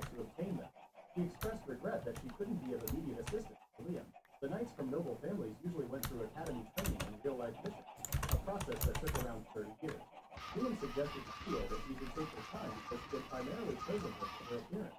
He believed that being served by beautiful girls was the embodiment of the evil lord role he wanted to play. He also mentioned his desire to live in a large mansion and spend money lavishly. However, he soon realized he had built a house too big and needed a way to travel between its various locations. In the hall, D.S. and Thomas were waiting for Liam's coming-of-age ceremony. Thomas was impressed by Liam's simplicity, as he didn't build a castle made of gold. D.S. appreciated Liam's decision to prioritize functionality over looks. Among the guests, there were notable merchants and representatives from other weapon factories looking for opportunities. However, Thomas and Nias were concerned about the absence of influential nobles among the attendees. They worried that the Nice. presence of a powerful new count lord like Liam could pose a threat to some weaker nobles. Liam finally entered the hall, surprising Thomas by bringing Tia with him. She became the first officer appointed by Liam. Nias speculated whether her appointment was based on looks, a notion that Thomas couldn't deny. Tia had a unique aura compared to the others, and there were rumors suggesting she might be the Princess Knight who was captured by Goaz a long time ago. Nias remarked that she must be significantly older now, although it was just speculation. Thomas believed that if such a person could serve Liam, he would undoubtedly become a remarkable lord in the future. After that, Liam had gone to space again to track down more pirates. Felicia, who worked at the third weapon factory, wondered if their weapons had met Liam's expectations. Liam could tell that the weapons had performed even better than he had hoped. When he heard that the Banfield House was looking to purchase a Dreadnought-class battleship, Felicia offered their factory's product. Just then, Nias came running and explained that Liam had already promised to buy from the 7th Weapon Factory. Felicia couldn't believe that someone like Nias, a mere technology officer, had been sent for negotiations, but Nias proudly declared that she had been promoted to the captain position. Liam was surprised to learn that the two already knew each other. Felicia explained that while Nias was an incredible tech officer, her sales skills were lacking. Nias argued that she was the best salesperson in their factory, but Elisha pointed out that it was only because of Liam's previous purchases. Liam was taken aback by this revelation and reluctantly agreed to buy 100 ships from Elisha. Just then, an officer reported that they had already wiped out the pirate fleet, and Liam ordered them to seize everything. Shortly after, Amagi welcomed Liam back and reminded him to consider his reputation after his battle against the vicious pirates. Liam claimed he was looking for a worthy opponent to fight, but Amagi informed him that he had already been branded as the pirate hunter, and people were now avoiding him. Liam didn't want to give up, though, as the pirates were his source of income. Liam and Amagi then entered a warehouse filled with the spoils from their space trade. Liam took out an alchemy box and transformed everything into various resources that they could later exchange for money. Liam wondered if it would be wise to pay off his debt immediately, but Amagi cautioned against it, as it might raise suspicions about the source of his payment. He also mentioned Liam's recent purchases from 2 different factories, warning him about the need for future maintenance and hoarding too much equipment. Changing the subject, Liam asked about which noble house he would join for training.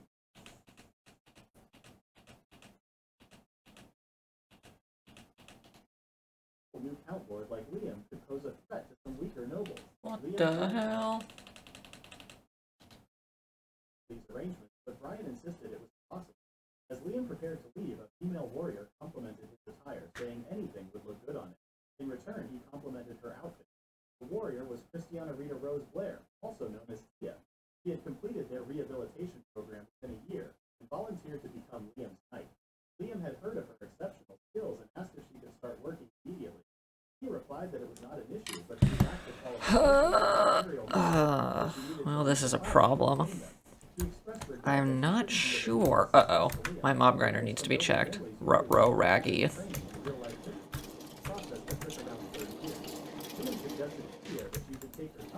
Ooh.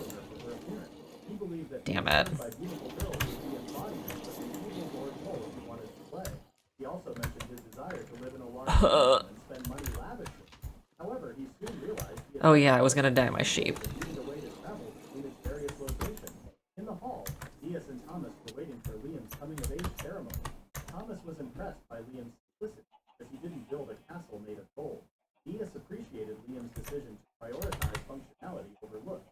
Among the guests, there were notable merchants and representatives from other weapon factories looking for opportunities. However, Thomas and Nias were concerned about the absence of influential nobles among the attendees. They worried that the emergence of a powerful new count lord like Liam could pose a threat to some weaker nobles. Liam finally entered the hall. Okay, time to dye them. Oh boy. He became the first officer appointed by Liam. Nias speculated whether her appointment was based on They're all looking really sus today. Tia had a unique aura compared to the others, and there were rumors suggesting she might be the You better not just give me fucking one, dude, or I swear to God. Nias remarked that she must be significantly older now, although it was just speculation. Thomas believed that if such a person could serve Liam, he would undoubtedly become a remarkable... That's all I got was just 16. Are you fucking kidding me? ...to track down more pirates. Felicia, who worked at the third weapon factory, wondered if their weapons had met Liam's expectations. Liam could tell that the weapons had performed even better than he had hoped. Bummer. I thought I'd get more. Whatever. Dreadnought-class battleship, Felicia offered their factory's products. Just then, Nias came running and explained that Liam Are you had already shitting bought a me? supply from the seventh weapon factory. Felicia couldn't believe that someone like Nias, the technology officer, had been sent for negotiations. But Nias Can you die? had been promoted to the captain position. Liam was surprised to learn that the two already knew each other. Felicia explained that while Nias was an incredible tech officer, her sales skills were lacking. Nias argued that she was the best salesperson in their factory, but Felicia pointed out that it was only because of Liam's previous purchases. Liam was taken aback. Yep, you can only do one at a time. 100 ships from Felicia. Just then, an officer reported that they had already wiped out the pirate fleet, and Liam ordered them to seize everything. Whatever. Amagi welcomed Liam back and reminded him to consider his reputation. Okay, that should be enough to just barely scrape by. I hope. But Amagi informed him that he had already been branded as the pirate hunter, and people were now avoiding him. Liam didn't want to give up, though, as the pirates were his source of income. Liam and Amagi then entered a warehouse filled with the spoils from their store. Please give me an apple, please. God damn it. Transformed everything into various resources that they could later exchange for money. Liam wondered if it would be wise to pay off his debt immediately, but Amagi cautioned against it, as it might raise suspicions about the source of his payment. He also mentioned Liam's recent purchases from two different factories, warning him about the need for future maintenance, hoarding too much equipment. Changing the subject, Liam asked about which noble house he would join for training. Amagi hadn't heard anything yet, but Liam didn't care which house it would be.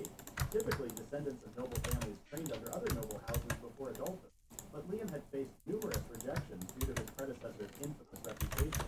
Liam could only hope that his guide could assist him in the matter.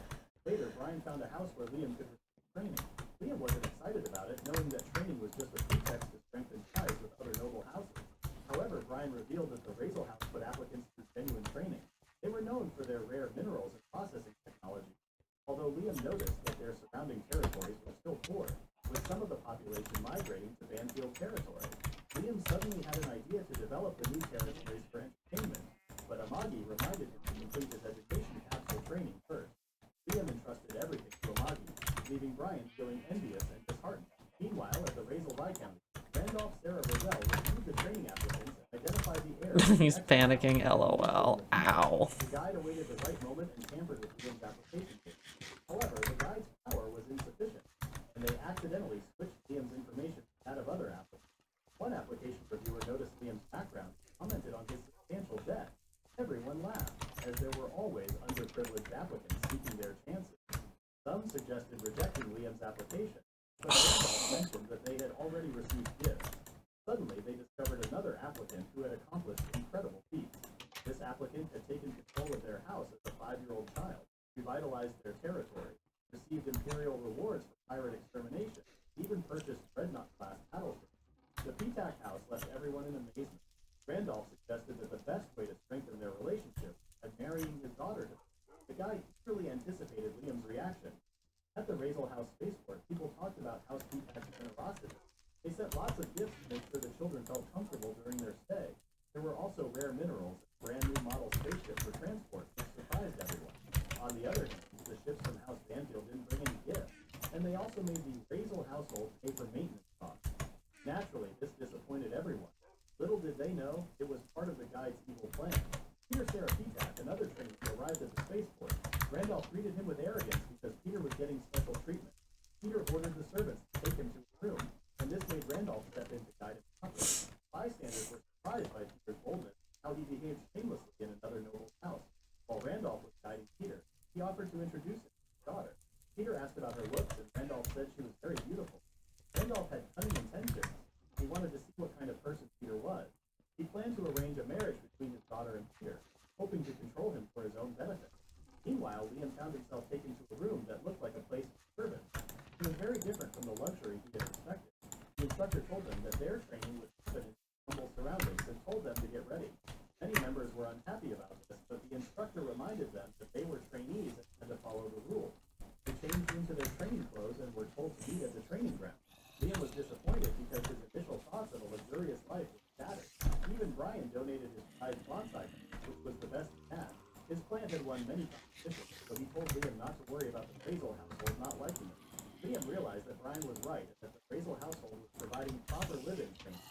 couldn't help but think highly of Randolph, despite his own bad reputation.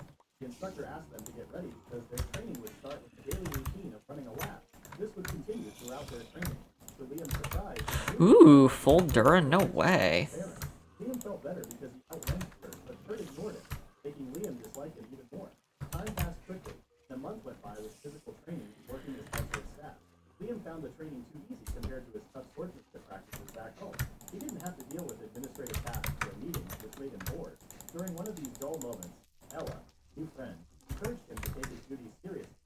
They heard laughter outside, where Randolph's daughter, Katerina, and Peter enjoyed their training activities. Unlike the other training covered in Sweat and Mud, Katerina and Peter seemed to genuinely enjoy what they were doing. Ella told Liam how Peter had taken control of his territory and gotten a sword like at a young age. He was known as a kind ruler, loved by his people. There were high expectations for his future because of his many achievements. When Liam heard this, he became convinced that Peter was just like him. Liam had also built up his territory from a young age and gotten a sword license. However, the big difference in their reputations confused Liam. He thought Randolph had found out about his bad deeds back in his territory, which explained why people didn't like him. Ella understood Liam's worries and told him that everyone in their group faced similar problems. Liam wondered why someone like Ella was with him. She explained that she was just a third daughter. It was in her best interest to finish her training and make good connections with a powerful family. This would help her brother, who was going to inherit their family wealth. It wasn't a pleasant topic, but it was common among nobles. Liam felt bad for her situation. As Ella talked, Liam thought that everyone who was treated poorly probably had their own problems. They were all treated the same way as him, and he believed they were his fellow allies among the disliked lords. So, Liam thought it was a good idea to make friends within the group. Ella then asked about Kurt and suggested that Liam befriend him since they shared a living space. However, Liam didn't like Kurt because he was always ignoring him.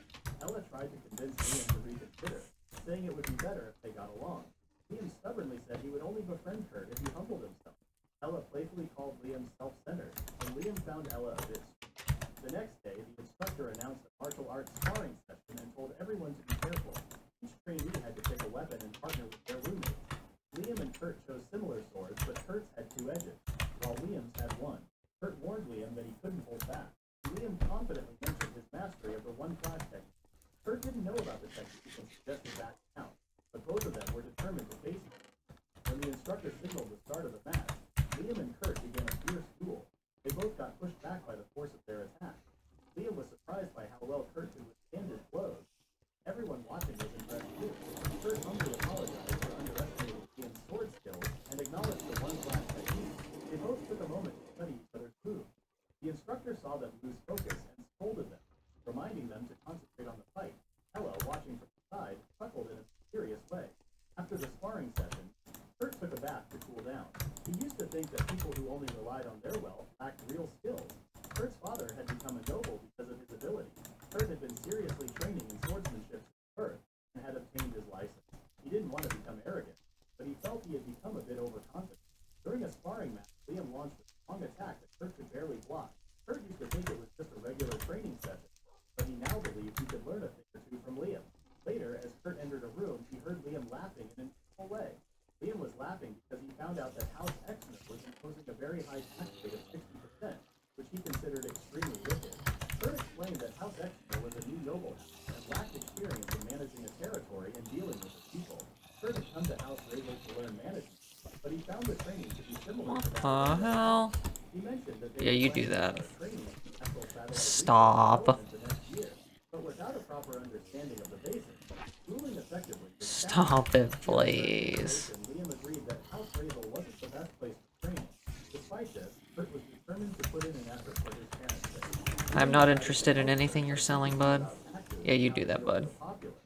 Kurt was taken aback by the sudden development. Liam suggested reducing the taxes to avoid hindering development. Liam really liked the way House Exner was squeezing money out of people, but poor Liam didn't know that it was a standard tax method in the Empire. He believed that alliances between cunning lords were crucial and wanted to get along with Kurt. Liam recommended extorting from the rich rather than the poor. He also advised Kurt to flatten the palace to cut costs, which Kurt believed to be troublesome. Liam shouted at him to manage with that so he could reap the benefits later. He also emphasized the importance of having full control over the military. Kurt was amazed to know how everything in Liam's territory was in order. The territory given to Kurt's father was poor, and the Empire still sought taxes from it. The household and the people were experiencing unspeakable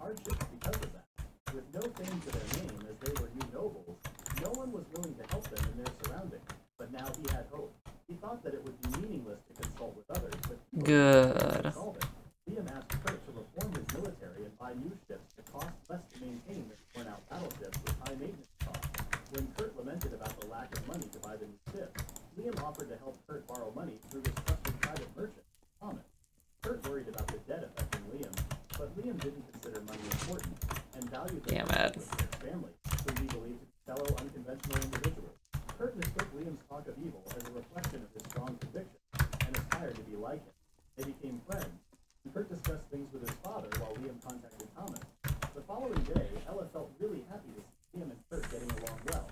Liam admitted he was wrong about Kurt the whole time, and Ella was satisfied as long as they got along. Okay. Ella needed any help. Hold up. She mentioned she didn't know much about managing her household, but she was okay as long as she carried on with a similar social status. Liam suggested that she marry Kurt, but Ella declined, saying it wasn't a good choice and her family should make that decision. Liam was concerned for her, but she thought it was unnecessary. Meanwhile, in a nearby corridor, Belle's daughter Katrina was having an affair with him. Ella and Liam accidentally overheard them. Ella remarked that it was daring of him to do such. Katerina was supposed to be engaged to Peter. Liam wondered if all the girls would like them, thinking Katerina would prefer it. Ella agreed that most marriages were based on agreement, and some people might have multiple partners. Liam agreed, believing that people couldn't marry for love alone. However, Ella disagreed, saying there were cases where marriages were based on love. She believed love could conquer anything. Ella reminded Liam that they had to hurry because they were already late for work. Liam mentioned that there were troublemakers causing problems the day before, and the number of such increasing. He believed that if their lord was a noble person, there would be no way to put an end to the crime. The only way to stop it was to become evil itself. He lamented about the fact that Peter didn't understand. During a meal, Kurt and Liam were discussing the natural satellite resource development training they would start soon, involving hard labor for Peter. Liam thought it was still better than working as servants in the mansion. Labor training would also enable them to learn more about piloting mobile knights, which was more beneficial. Kurt appreciated Liam's advice and considered meeting him a miracle. Suddenly, Ella came and treated them cheerfully. When they asked why she was cheerful, Ella invited them to join her resource development nearby system group. Kurt and Liam agreed, and they decided to recruit for the training. Meanwhile, Katerina was walking through the mansion and overheard a commotion. She wondered if Peter was fooling around with other girls again. She didn't like the idea of being with someone like Peter, even if it benefited the family. She had heard that Peter had obtained a sports school license, but he had used a lot of excuses to abstain from matches. She also heard that he revitalized his territory, taking over as a lord, but she had doubts about the truth of these rumors. Liam and the others were preparing to work on a station. Liam was unhappy with study suits. Kurt saw it as a way to understand the workers' hardship. Ella disliked using things that smelled like others.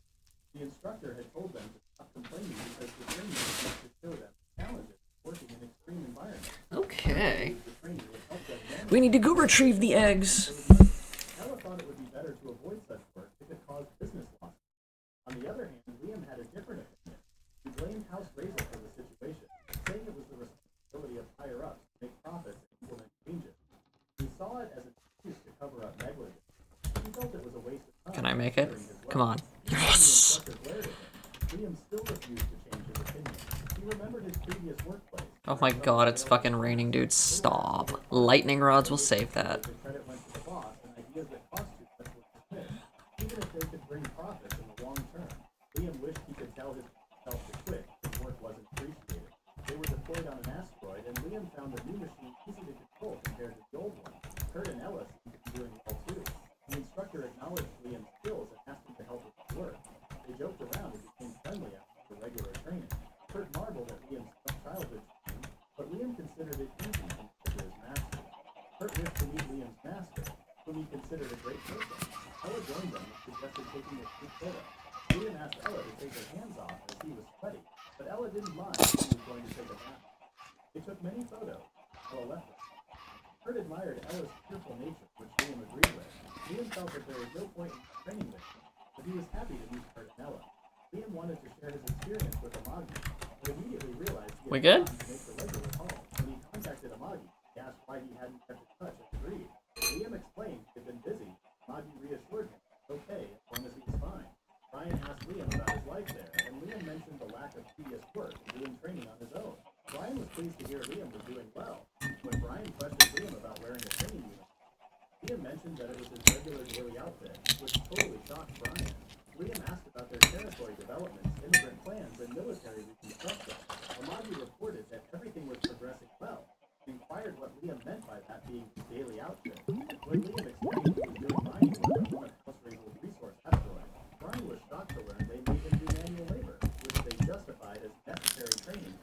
hardships of workers.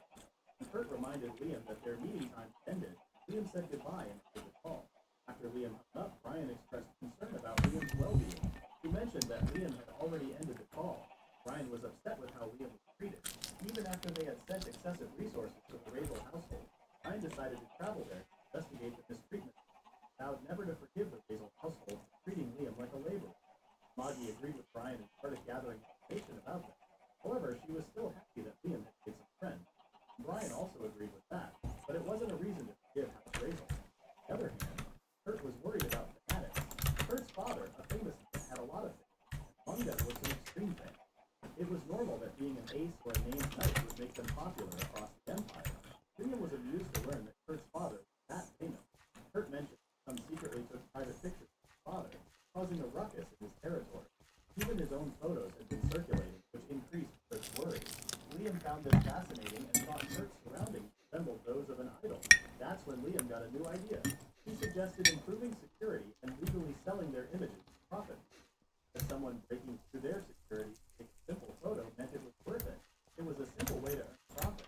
Liam believed that rather than some bootleg and knockoff, a well-taken and legal image would sell for more. Though the sneak photos would sell for more, it was still a good plan. Kurt liked the idea and thanked Liam, planning to discuss it with his father.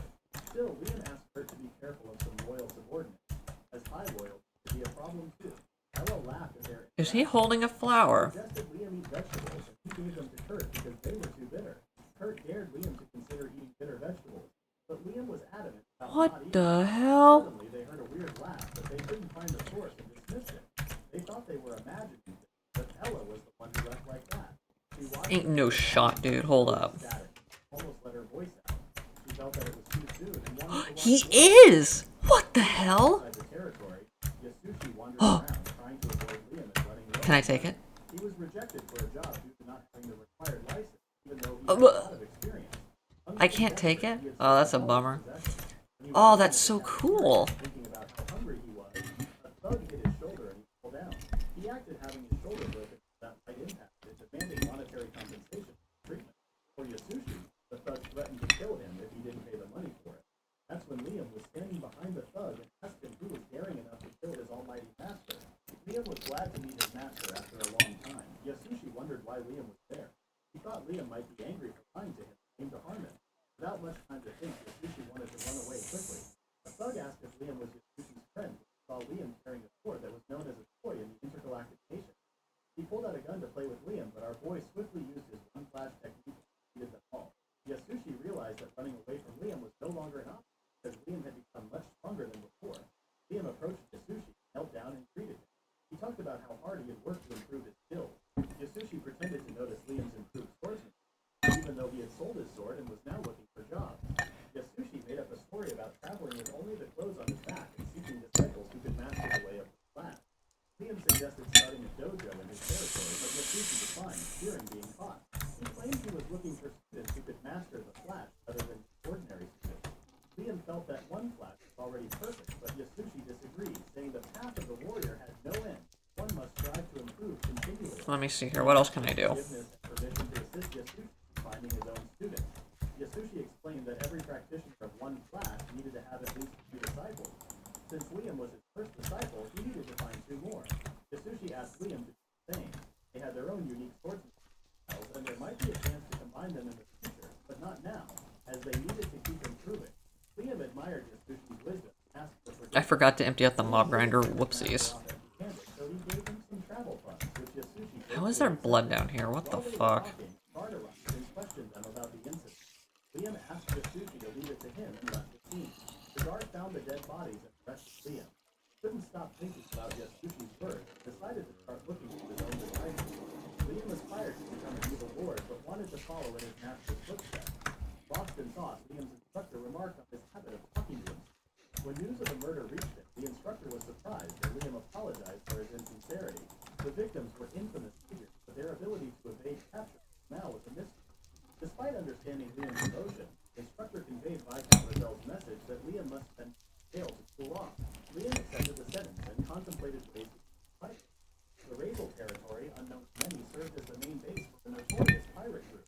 Liam's actions had incurred their wrath, especially since 3 of their comrades were killed. One pirate, urged their leader to seek revenge on Liam, but the leader was concerned about the lack of information on Liam and the potential consequences of targeting a nobleman like him. Another pirate had mentioned the VIP debtor from that household, who was also a noble, who was Peter. He suggested using Peter because he already owed them a significant debt. The leader ordered the crew to gather as much information as possible. Liam. The leader was determined to take revenge and swore to make the noble regret crossing their path at Basil. Meanwhile, Randolph was teaching a management class to privileged students. He talked about the importance of coexisting with pirates and believed that it was possible to eliminate them completely.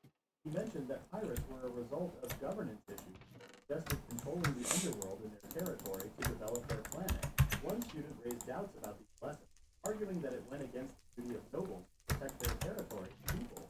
Randolph criticized the students for having such low ideals and insisted that they sometimes needed to get their hands dirty. Peter chimed in, revealing that his household was already involved in such activities. This surprised Randolph, but also pleased him, as it meant both houses had a similar mindset, fostering a prosperous relationship. Randolph continued to stress the importance of building relationships, balancing power when dealing with pirates. These lessons were leading the students, including Peter, down a dangerous path. In a concealed black casino, Viscount Razel's territory, Peter found himself engaged in a card game. Unfortunately, he kept losing and grew frustrated. He asked the host to add the money to his tab, as he always did. However, a man in a suit approached Peter and asked him to settle his debt. Peter refused, suggesting he ask Viscount Razel instead. The man warned Peter that this could harm his reputation as a native proposition. He offered to settle Peter's debt in exchange. Without much thought, Peter agreed. He received an image of Liam's face, but pretended not to know him. The man then mentioned Liam's association with the Razel house, but Peter brushed it off. Assuming Liam was insignificant, amused by Peter's response, he promised special services in exchange for more details of Liam. With a snap of his fingers, attractive women surrounded Peter, and he eagerly agreed to cooperate, promising to reveal everything.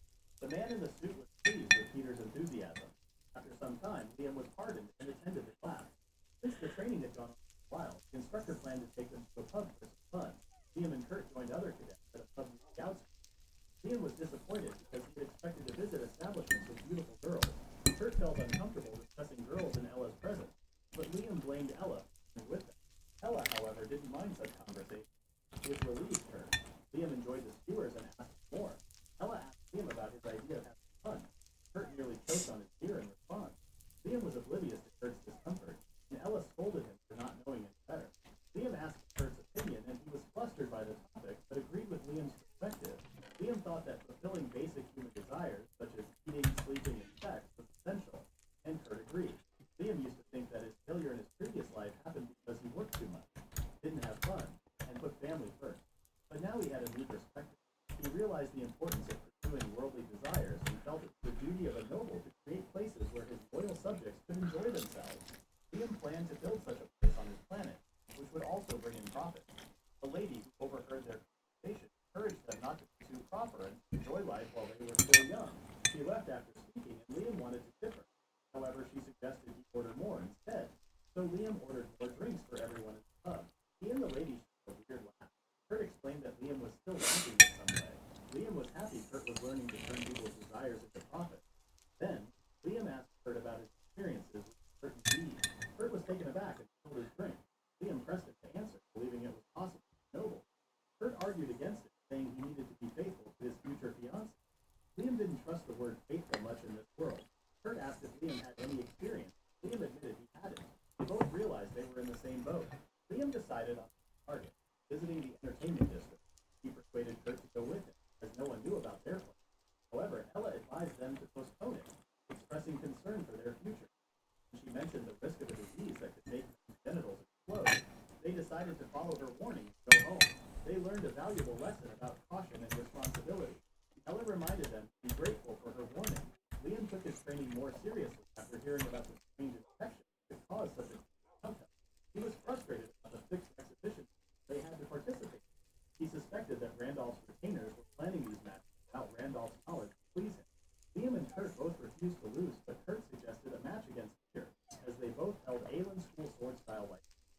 Liam doubted Peter's strength and questioned the validity of his license, as he believed it should only be granted to those who truly mastered swordsmanship. Kurt didn't want to start a rumor. He explained that Peter had probably bought something with money. Liam was shocked to hear that Ella had asked him not to be too serious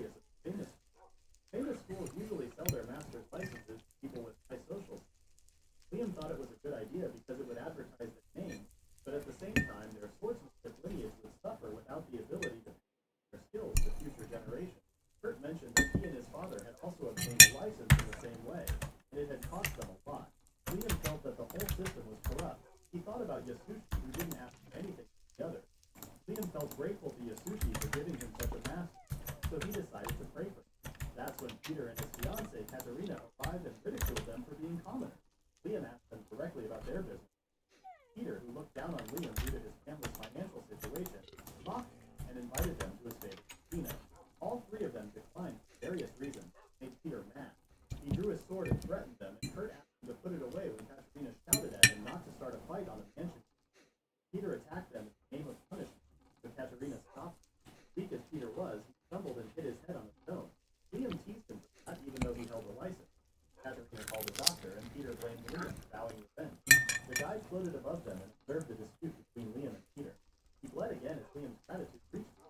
Liam became so powerful that the guide, turning extremely weak, couldn't change Liam's fate. His power was greatly diminished, making it impossible to travel between worlds. Liam seemed unbeatable, frustrating the guide. The guide wondered how to make Liam unhappy. He knew that a band of pirates was targeting Liam, but they were weaker than Goaz's fleet. He then noticed that someone was contacting Randolph about a sinister plan. Later on, Randolph refused to harm a noble son under their care in the past. The pirates insisted that their group's reputation was at stake. They couldn't afford to be mocked by other pirates in the area. Randolph couldn't believe they were asking him to sacrifice his reputation for theirs. The pirate assured him that his reputation wouldn't suffer, mentioned their indebtedness to him. Randolph inquired about their plan. The pirate explained his group intended to attack him as soon as he left the Razel Viscount. Randolph hesitated briefly and decided not to assist the pirate, planning to arrive late to Banfield House instead. The pirate was fine with Randolph's decision, but wanted Peter to join since he offered help too. Randolph was worriedly surprised. The pirate mentioned that Peter held grudges against him and promised to provide some battleships. Peter fell silent as he recalled Katerina telling him about the feud between them.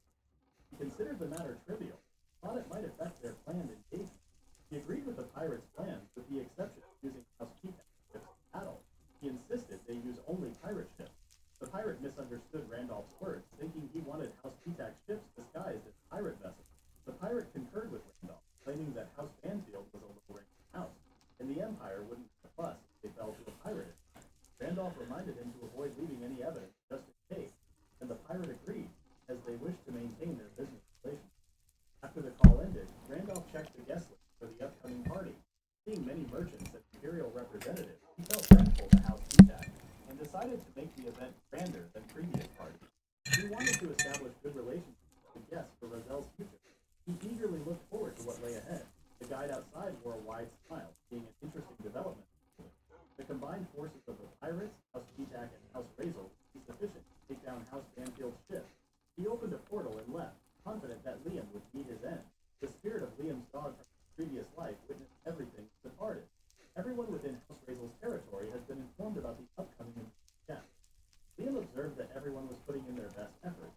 Kurt explained that the party would be grand, because many of House Peacock's guests would attend, and the engagement between House Razel and House Peacock would be announced. Liam noticed the arena where trainees would showcase their swordsmanship. Kurt felt disappointed, since Liam wouldn't be participating. Liam stated that intentionally losing in a fixed match would be humiliating for a licensed like him. Kurt was saddened that everything would conclude after the party. Liam assured him that the real action would start after. Kurt agreed, but was suddenly called away by his family. Liam had been left alone and noticed a dog in a hazardous area. Worried for its safety, he tried to rescue it and ended up chasing it until it disappeared from sight. He then overheard Kurt's conversation in a nearby room about pirate attacks. Soon after, Kurt returned, and Liam confessed that he overheard everything while chasing the dog. Kurt explained that pirates were using their resource satellite as a base, and it would be challenging to pursue them. Liam grinned and offered to join the pirate expedition. Kurt was concerned due to the pirates' high numbers, but Liam considered them his walking piggy bank. Kurt was puzzled by Liam's words, and Liam proposed a 7-3 split of the spoils between House Banfield and Texas. For settling matters with House Basil, Liam promised to assist Kurt in returning to his house and using his vessels to combat the pirates together. Kurt halted Liam and expressed his concern about consulting with his household first. He worried about causing trouble with House Banfield. Liam confidently stated that his word held absolute authority in his household, and playfully punched Kurt's chest, declaring that pirate hunting would be fun. A girl was eavesdropping on the two boys with a smile from the sideline. He could envision their adventures in pirate hunting. Isla, who has a yell or boys love. What the hell? She followed them and decided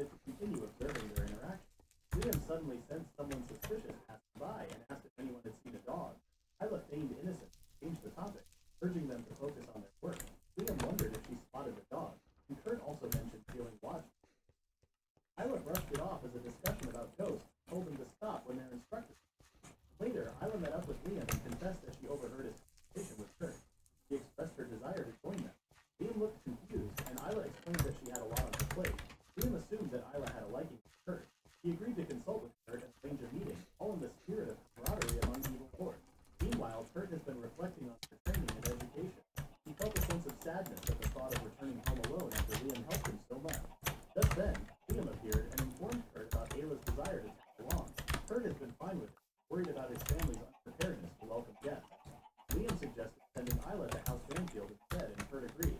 Back at House Banfield, Brian has been on a video call with a woman named Selena, retired head maid of the Imperial Palace. She retired and suggested Brian leave his work, but he remained loyal to House Banfield. Selena was surprised to hear that Liam was training at House Banfield. Is that a spider? Not being informed earlier, she could have recommended a better house with fewer problems. Shortly after, a set of exhibition matches took place for entertainment. A few chosen parents were invited, and the matches were set up for their children to win.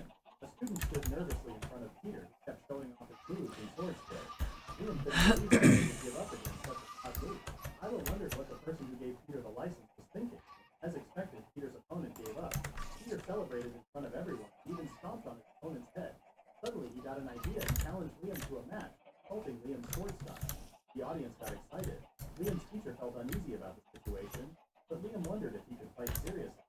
The teacher knew he couldn't stop Liam, even if he tried. He was also tired of the show being put on to the audience, and asked Liam not to It looks like they ate everything. Ow. He had a plan to hold him back.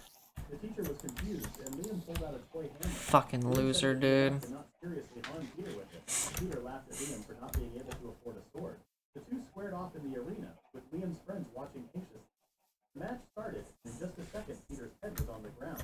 The whole place fell silent. Everyone was baffled because they didn't see what happened. Randolph ordered his men to attend to Peter. It was declared that Liam was the winner. The other trainees started accusing Liam of cheating. Liam called them spoiled and challenged them to face him all at once. Some trainees jumped into the arena, but Liam quickly dealt with them. He declared he wouldn't lose to those who only won through fixed matches. Afterward, Liam's teacher complained to Randolph about how Liam was treated. Randolph brushed it off, saying Liam had already upset other houses. He didn't want more trouble, especially with his daughter's engagement at stake. While discussing getting rid of Liam as possible, Peter noticed a bonsai plant, wondered who sent it. Randolph said it was from House P-Tac. Peter insisted his house wouldn't send such a useless gift. Randolph was surprised, but said he'd have it thrown away since it was included in a mix-up. In the end, Liam's teacher told him he couldn't save him. Liam was okay with it, knowing Randolph didn't value their vassals. The teacher reminded Liam that he was a vassal of House Razel. Liam didn't care, and invited the teacher to join his territory instead. The teacher laughed it off, saying he could stay with the house since he owed them. Liam thought it was a shame that the teacher refused. Out of guilt, the teacher provided Liam with skill and some money. Liam was sarcastically grateful. The teacher told him to clean up after eating, but Liam said his ride was already waiting. Liam then noticed the bonsai plant, and the teacher said it was going to be thrown away. Liam asked if he could take it with him, and the teacher agreed before leaving. Liam remembered how Brian cherished the bonsai plant. Couldn't believe its worth wasn't recognized. As he clenched his fist, Kurt and Isla showed up with their bags. Liam wondered where they were going since the party wasn't over. The two heard about Liam being kicked out and decided to leave. Liam smiled and told them their ride would be there soon.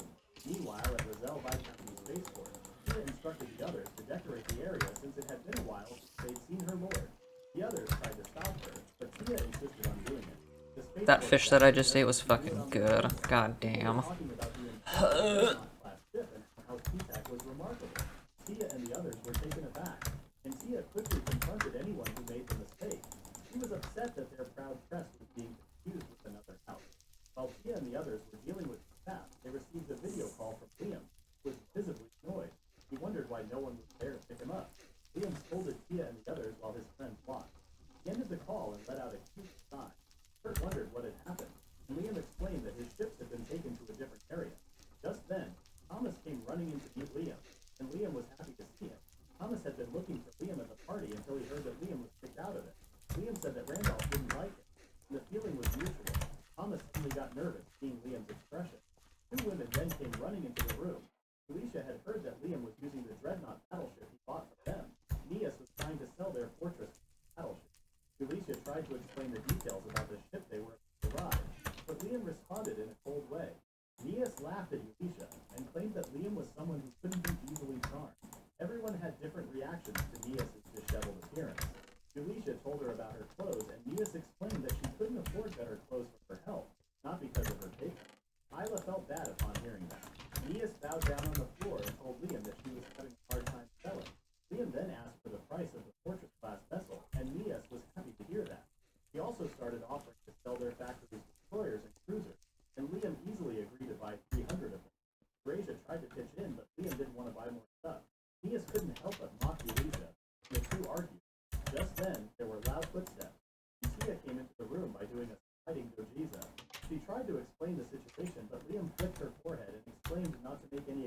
It's Dogiza, not Dojiza. That's not how it sounds.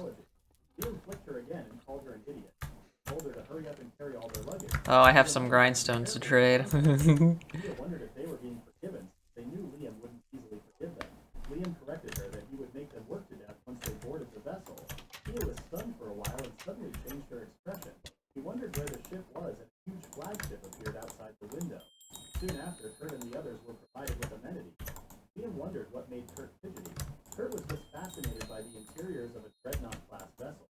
Liam told Kurt to buy one, but Kurt's family couldn't afford it. His family found destroyers and cruisers more practical to use. Liam recalled doing impulsive buying before and remembered the surplus they had. He offered them to Kurt, who was shocked by the offer. Kurt tried to Oh my fucking god, dude. vessels off his hands. Kurt didn't have a choice but to accept them. He was glad to receive them, but they were being used and outdated. However, he didn't know that they were brand new. Liam then asked He just gave me the last 3. Oh my fucking god, dude. the pirate had 3,000 vessels and was currently occupying a spaceport-like structure. Soap? Oh yeah, they can ask for soap. I forgot about that. Liam told him not to worry. Anybody else want to level up? Spoiled as promised. Kurt was not worried about I'm gonna guess no. Ooh. He reminded Kurt that pirates were his walking piggy bank. They were his resources that kept giving away treasures and fame. I'll take that. Suddenly, Tia jumped into him and excitedly asked to be the vanguard. Liam glared at her and claimed that he would decide everything. Tia apologized and knelt on the floor. Just then, a report arrived that they detected the enemy fleet with about 20,000 vessels. It was confirmed that it was not It's a good thing I made all those grindstones. a noble threat. Oh my god. Everyone suddenly got busy. Thank you. Pirates as soon as they left Viscount Razel's territory.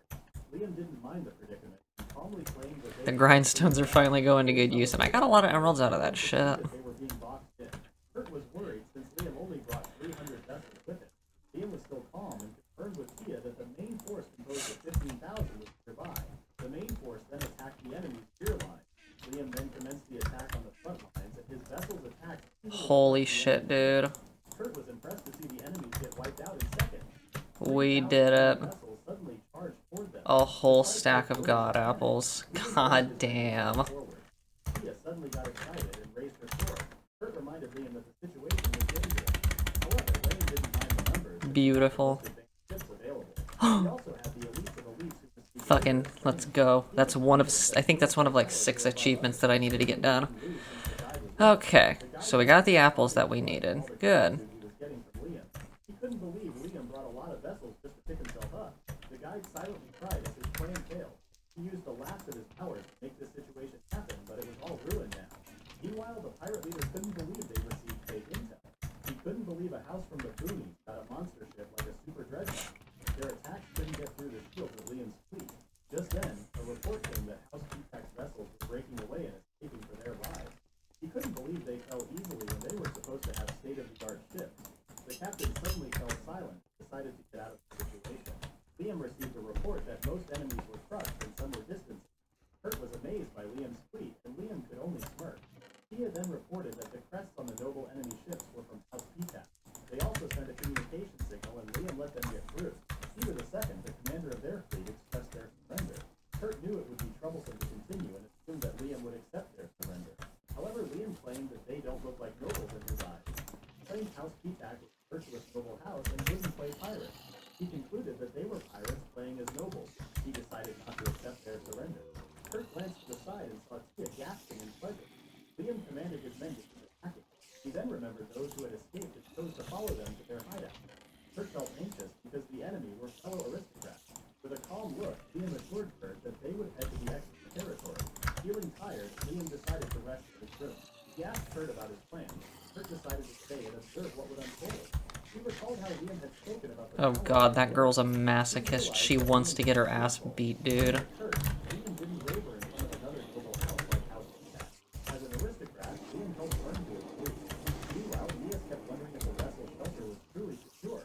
He can't get to me, lol. Did everything. What a fucking loser, dude. Couldn't even compete with him. Diaz then mentioned that their factory always cut corners with their prices, which is why Liam had distanced himself. Alicia countered that it was because she hadn't dressed before this time. While the two were locked in fierce competition, Isla wondered about the kind of woman Liam preferred. She was curious, her eyes sparkled with interest. Alicia then remembered Isla's noble status and thought it might be difficult for her Oh yeah, so hold up. Isla denied it. Yulisa assumed that Isla was interested in either Liam or Kurt, since she was looking at them with wide eyes. Isla denied it and clarified that she didn't dream of either of them, as she was only a third daughter. The two saleswomen exchanged a look and sought Does it have to be in here? Isla Are you firmly fucking denied kidding it. me? It has to be in here. Just discovered But that why? Liam and Peter had been But why? He ordered That makes them no to sense. halt the Why do I need to do this? That's stupid. serious trouble. Just then, Oh well, I'm not gonna complain. I got my god apples. That's one of the requirements done. also asking for assistance. Some House Razel staff were already on the move. Randolph advised them not to take any action, but the servant reminded him that they were formally bound in a military alliance through the engagement. Suddenly, a call from Katerina came through. She explained that House Petak was completely different from what she had heard. The house had been visited by lone Clean yourself up, bud. House Razel pay off some of House Petak's debt. What can I say except you're welcome? Settle the debts for them. And there was more. Peter had contracted a recent illness at Hazel by county. His situation had taken a turn worse. Upon hearing this, Randolph froze and fell from his seat. It finally dawned on him that his house Roselle was no more. Shortly after, at Baron's exit territory, Kurt's father apologized for involving Liam in bringing his son home to aid them against the pirates. Liam assured him not to worry, as he was also delivering supplies.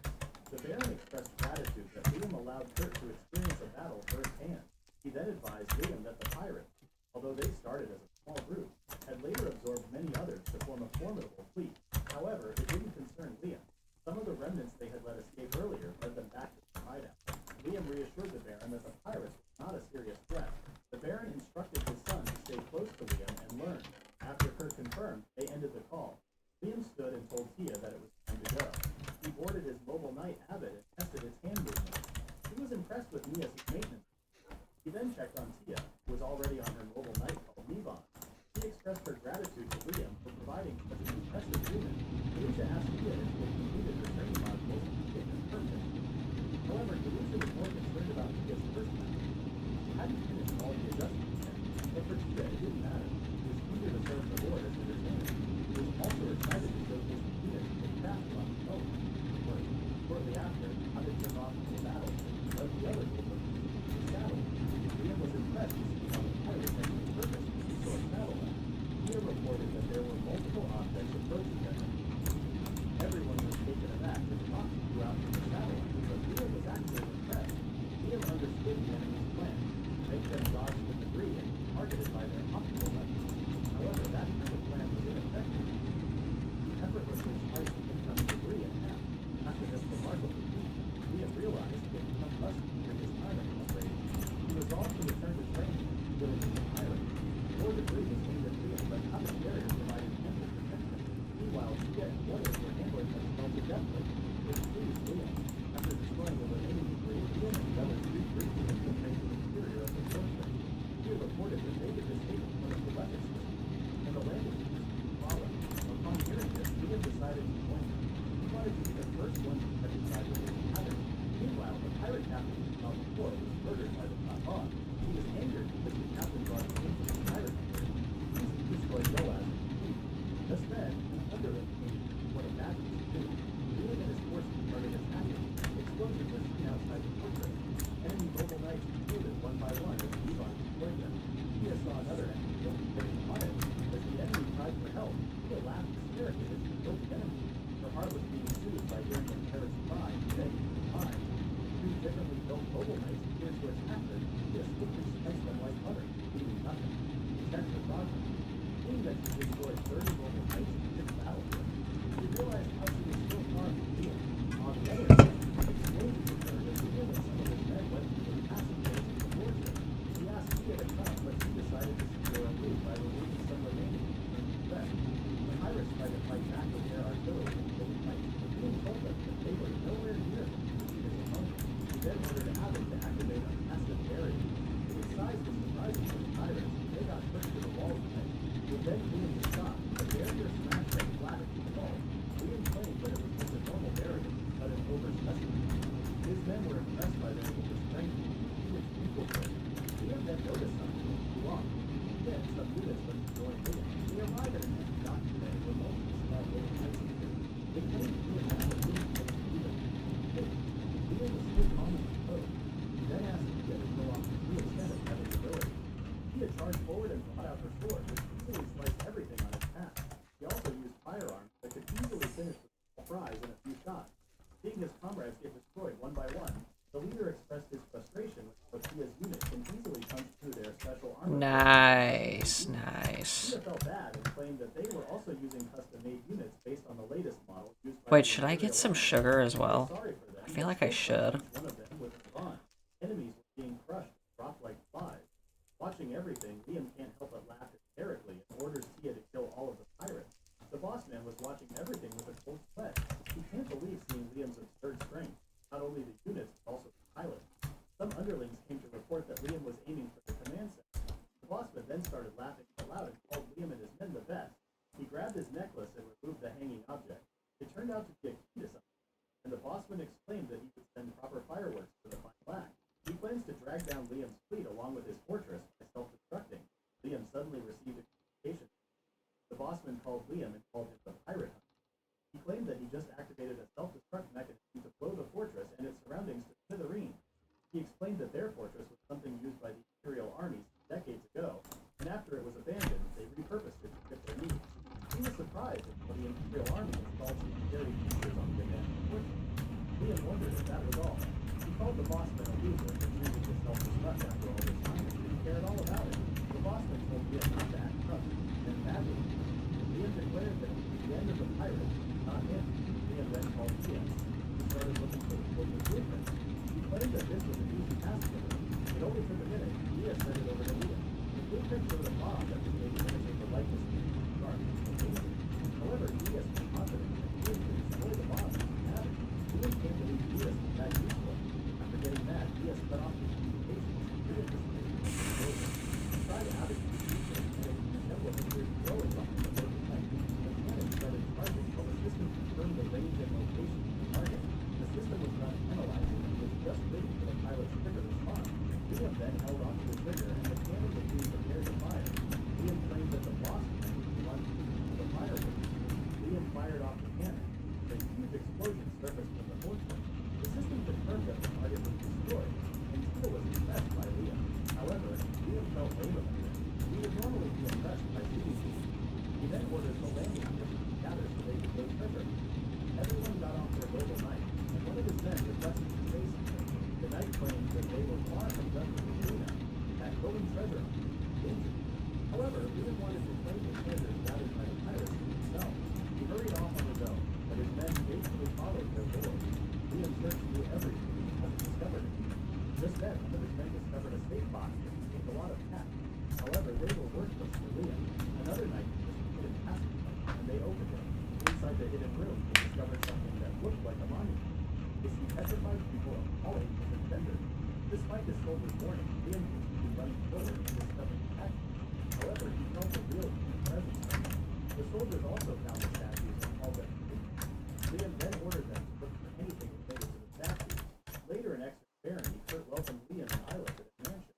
Kurt claimed the mansion was reused from the previous administration and apologized for it being cramped. However, in Liam's eyes, it was huge. Isla didn't complain either. Suddenly, Liam had a realization. He assumed that Kurt's barony was not spending more than a cat from the countryside despite being a high tax. He gave his approval to Kurt for being an evil lord.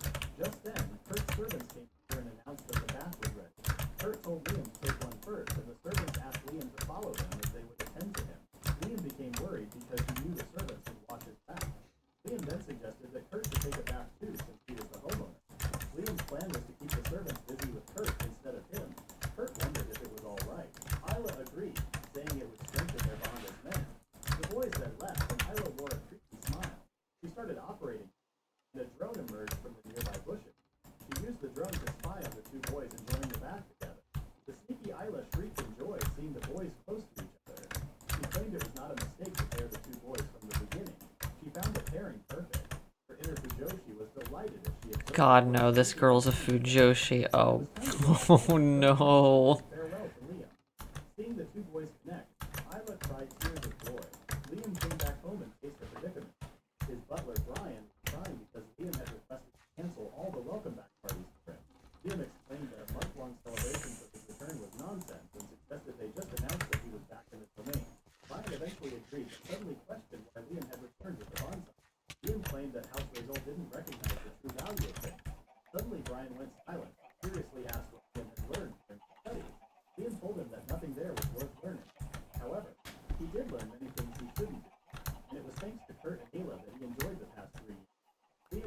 surprised and glad that his board hadn't changed at all. He had been worried about House Raisel's rough reputation, rumors surrounding them, but his worries disappeared. Later, Liam went to duty board. After some time, Amagi came to him, advising that he had worked enough. Liam sighed, disappointed that he was 6 minutes late. He reminded himself to practice the basics before enrolling into the academy. Amagi reminded him to enter the capsule one more time before enrolling, as he only had 1 year left. Liam slouched, feeling disappointed that the training at House Raisel was so unsatisfactory. Suddenly, he realized he then decided to start one in the domain. Amagi apologized, reminded him that Liam didn't have enough standing in the Imperial Noble Society, and that gathering students above the percentage of a household would be difficult. Liam understood and decided to start with the nobles near his domain. Amagi agreed with his plan, but the maid suddenly asked about the recent mass.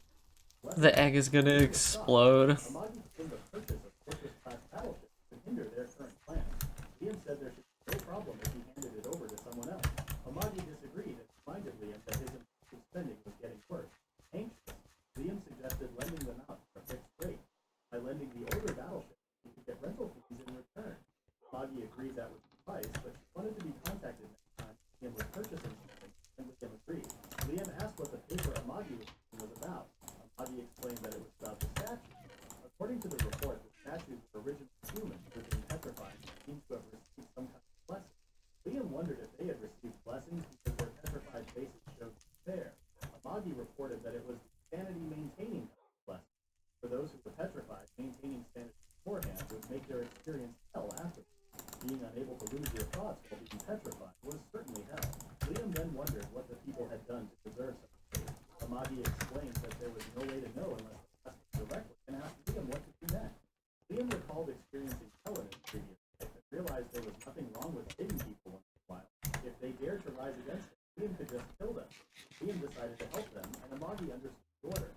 Liam sighed again, and Amagi suggested they take a break. After thinking it over, Liam decided to enjoy a relaxing bath. They both went to an open path, and Liam found it delightful, especially since he had been Japanese in his past life. He had been disappointed because, in Razel's domain, he could only... Ooh, he wants to level up.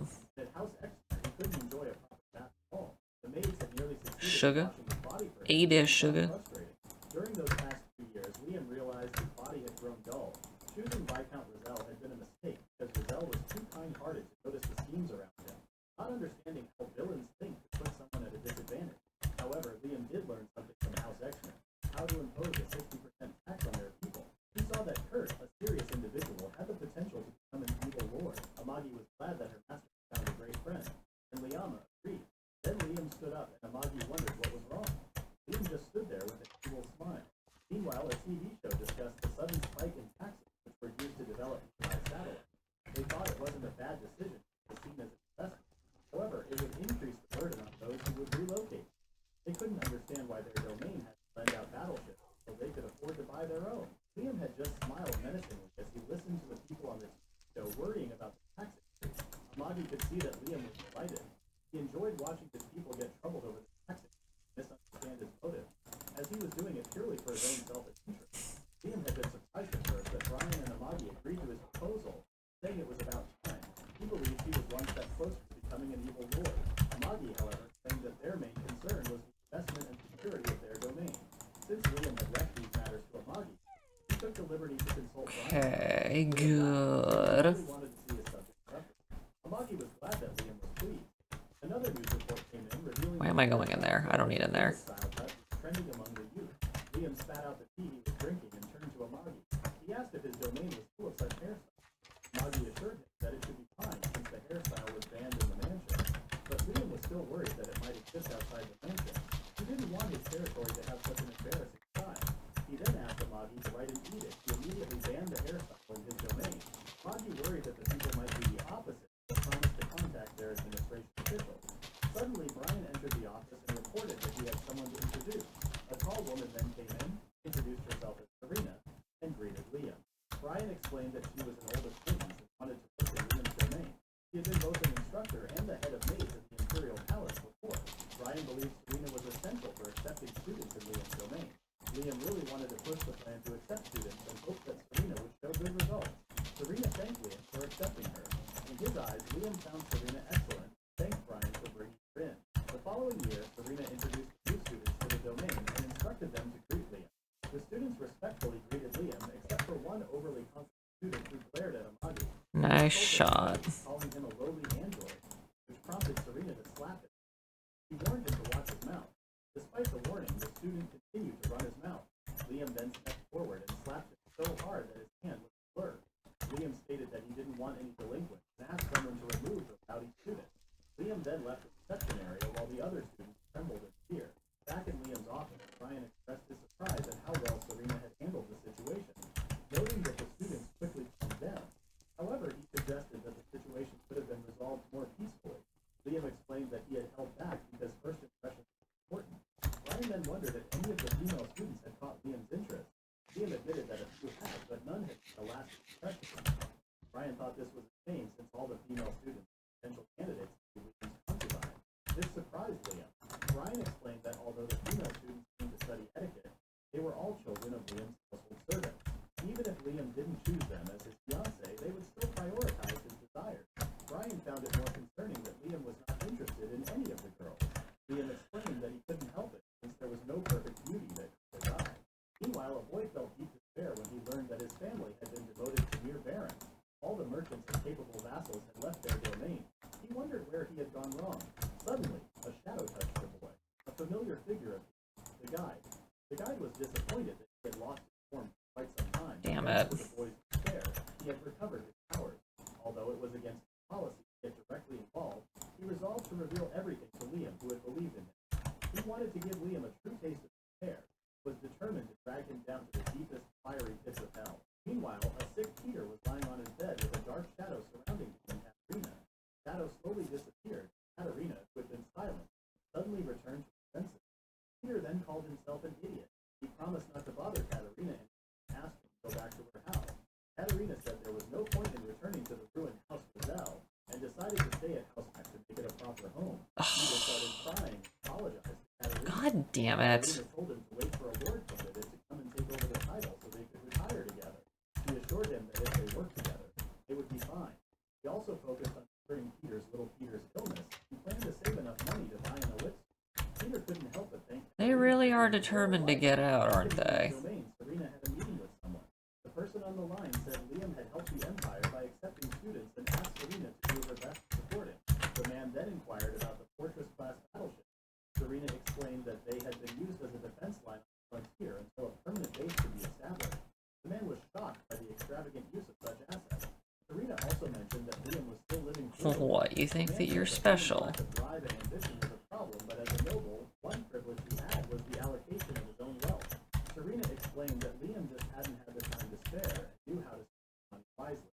The man was pleased that an upright lord was emerging and felt hopeful for the Empire's future. However, he Why in the world are they trying so hard to escape? Liam wasn't having any issues dealing with them. Serena assured him that preparations for missions were going well and that the domain was peaceful so far. The man then mentioned another report he had received. Serena stated that Liam was strongly against it. Yeah, I don't really care. But noted that people were revolting over the ban on the tornado-style haircuts. Can I actually get this back? Ooh, I can. I'm pretty sure you don't get it back if you break it like normal. The military had been deployed to suppress the protesters, but the protests showed no signs of stopping. Liam couldn't believe that people were making a fuss over such ugly hairstyles. Brian reminded him that further action would lead to a stronger backlash. Foggy suggested giving up and letting the people do their own thing. Liam explained that the people should give up, not him.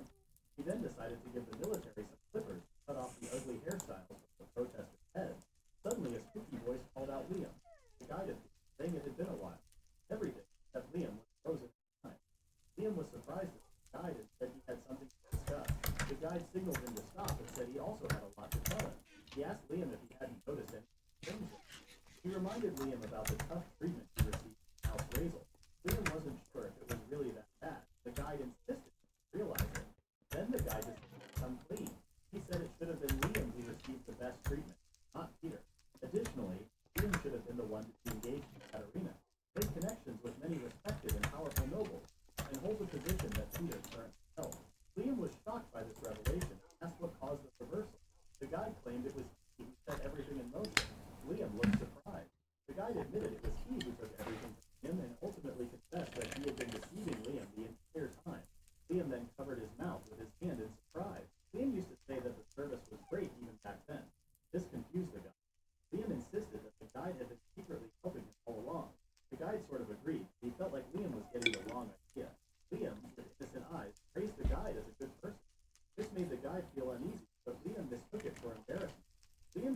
guide had helped him break ties with House Razel, causing trouble with House P-TAG in the process.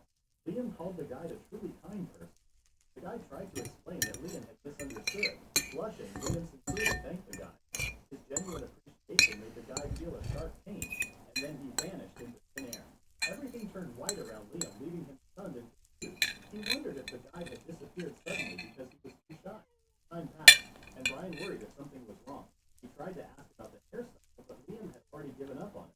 He suddenly explained that he was in a good mood. Brian and Amagi were confused. Liam then decided to go to the government building.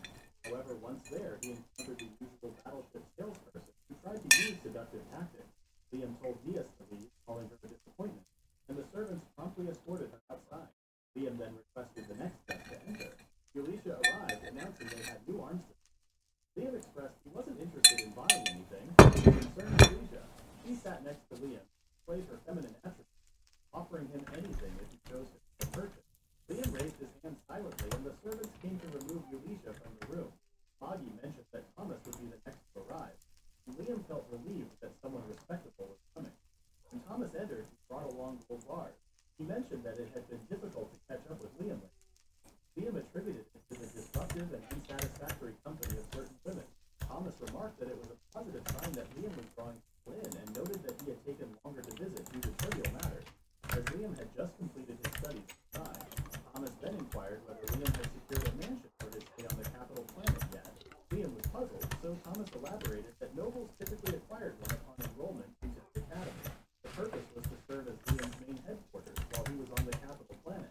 However, the price of the land plots in the capital was too expensive. He suggested starting preparation soon, or he would not make it in time. He further suggested buying a land plot closer to the imperial palace, and claimed that many nobles build their mansions with unique designs to attract attention. Liam promised not to do the same.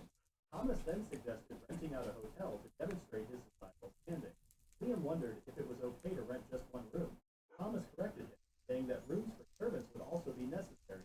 Renting only one room could cause many problems in the future. Liam then decided to rent the entire hotel.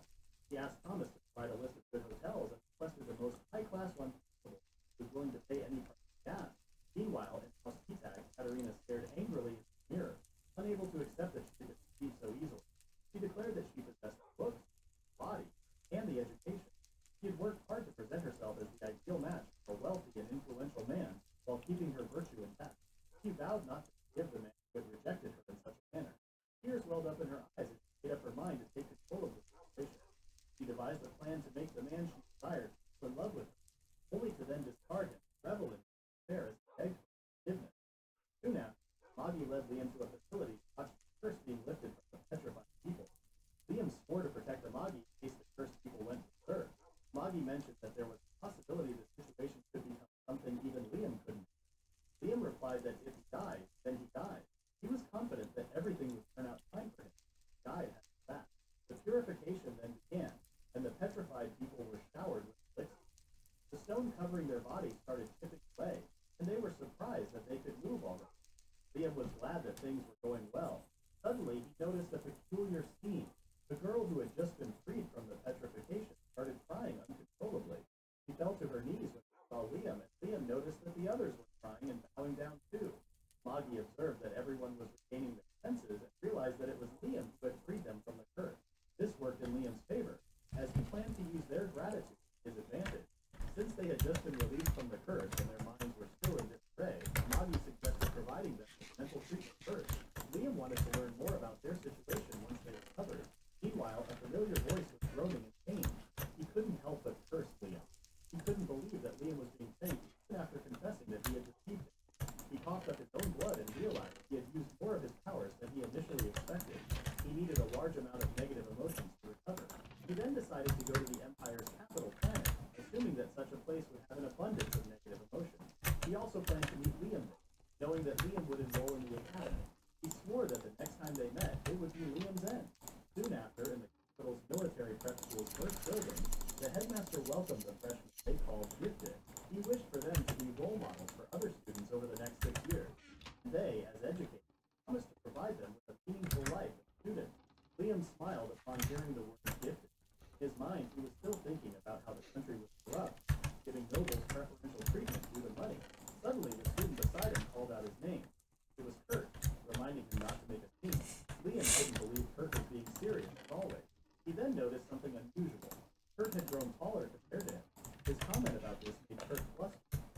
then looked around and noticed that the other noble children really acted like they were important. Kurt reminded him someone couldn't enter the first building unless they were gifted or adopted social status. He claimed that these students were rather confident. Liam then looked behind him and noticed the male students trembling.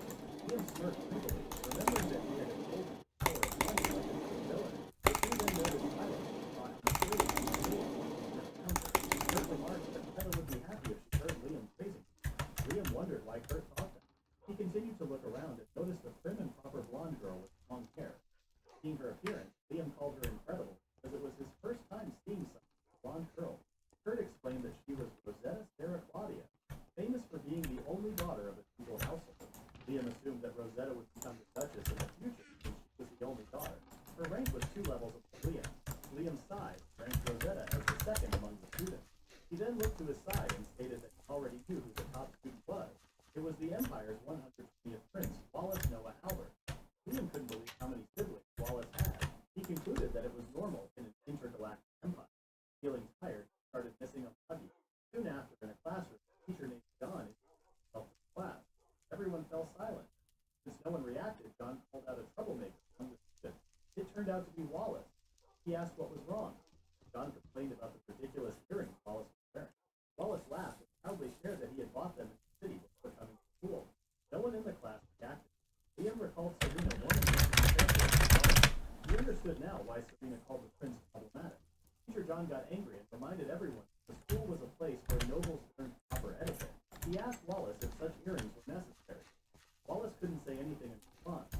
John then told him to do 100 push-ups as punishment. Wallace was in disbelief and reminded John that he was a prince. John explained that this was even more reason to punish him. Since he was an imperial prince, he could act like him. Scared, Wallace quickly went to the floor and started doing push-ups. John reminded the students that they were not at home at this living in co-ed. They were expected to handle all aspects of their daily lives. He emphasized that the academy was no place for students. He promised to educate them to become the next generation of those leaders for their empire. Everyone in the class anxiously sweated as John I just need a protection scroll now. Just need a protection scroll. 3 months later, in the dorms, Liam was casually doing his push-ups until he noticed him. He went to the training grounds where Kurt greeted him. He saw that everyone still looked sleepy. Kurt explained that it was challenging because not everyone was used to waking up early. It was 6 in the morning and they were doing physical training. Kurt noticed that Liam had done some pre-workout exercises earlier. Liam explained that his master's routine had already been a habit. Kurt then realized that the academy's physical training was not enough for Liam, and Liam quickly agreed.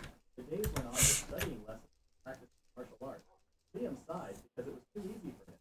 He had already learned everything when he entered the education capsule and found the passageways boring. He wished something interesting would happen. Then he glanced to the side and noticed Rosetta with dark circles under her eyes. He wondered if she hadn't been able to get enough sleep. Rosetta flinched when she noticed Liam looking at her. She returned his gaze, and seeing her annoyed expression, Liam smiled as if he had found a new toy to play with. After class, Liam didn't hesitate to approach the usually unapproachable Rosetta and called out to her. Rosetta wondered if he needed something, but immediately focused on the learning materials in front of her. Liam invited her to lunch and talk, but Rosetta quickly refused, saying she was busy and preferred to eat alone. Liam gave up immediately, and after exchanging a few words, realized that Rosetta couldn't stand him.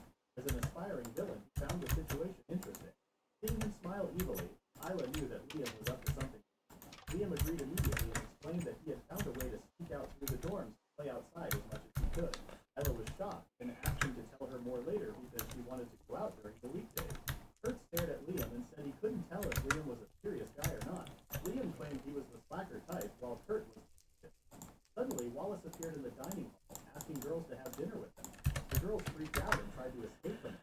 Wallace then asked if any families were looking for a son-in-law, or if there was anyone financially stable who wanted to marry off their daughter. The girls started making up excuses and finding that Okay, whoa, hold up. I've been silent for most of this episode. What the fuck? but continued to I'll have to remember this at 2:56, 50 something is when I actually start talking again. Isla was amazed that Wallace Give me some of that fucking sludge, you bitch. Oh my god. Wait, what? Am I going crazy? Oh, it was this guy. Never mind. explained that it was more God damn it. 9. I need 18. Fair enough. was treated worse than death. This is stupid farmers. What a bunch of bitches. Except for the ones that gave me apples. Those guys get a pass. I will give them an exception. Is it thunderstorming? Are you shitting me? Whatever, I don't even care. Fuck it. How do I have dung? What? Did I pick that up while I was walking? What the fuck? Damn, dude, projectile shitting much. Holy shit. Let me think. What did I need? Oh yeah, melons. Hold up.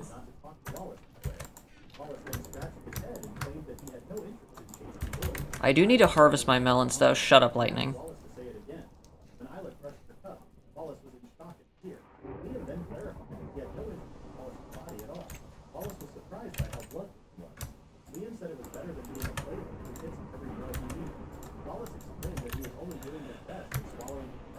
Cool.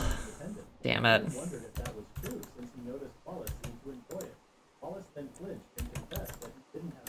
32 and 20 sugar.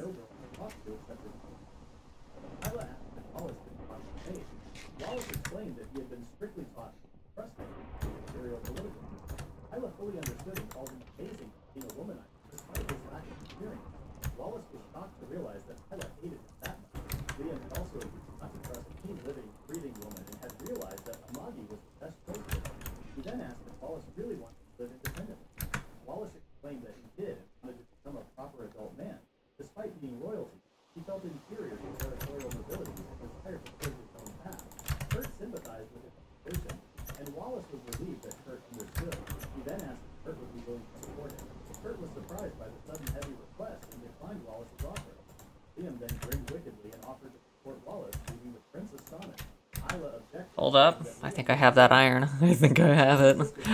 Yes. My favorite. Dang, that mob grinder. I salute it. It really is the best. How the fuck did he get out? I was about to say, what the hell? Brian hadn't expected Liam to become Wallace's supporter, and Serena agreed. He assumed that Liam was aiming to gain trust with an advantage at that moment.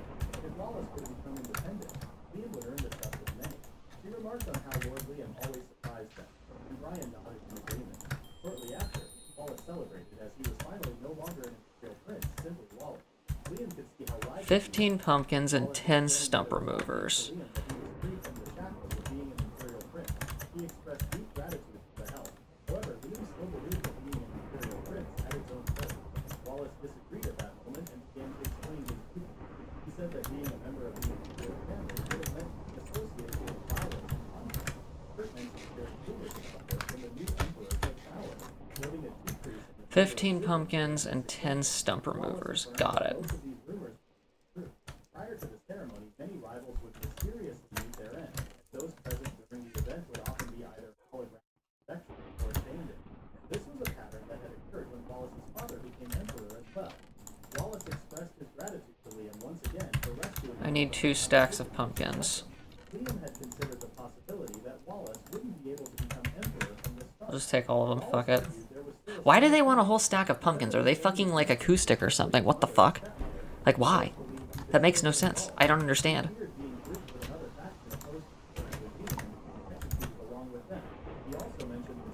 Ooh, whoopsies. Sorry about that, bud. Oops. Yeah, you don't get a health potion, I'm sorry. Unless you give me apples, I'll give you one. God damn it, he wants shears. The succession war during this time has been much worse than the present. The crown prince who was supposed to ascend to the throne had suddenly been found dead right before the ceremony. Initially, House Claudia supported the said crown prince because they were related by marriage to the brother of the crown prince, who shared the same kingdom. After the death of the crown prince, the prince from the opposing faction... Ooh, the rain's getting a little spicy today. There's the one I wanted. Bread. God damn it. Okay, I need a shitload of bone meal. And also 3 pieces of iron.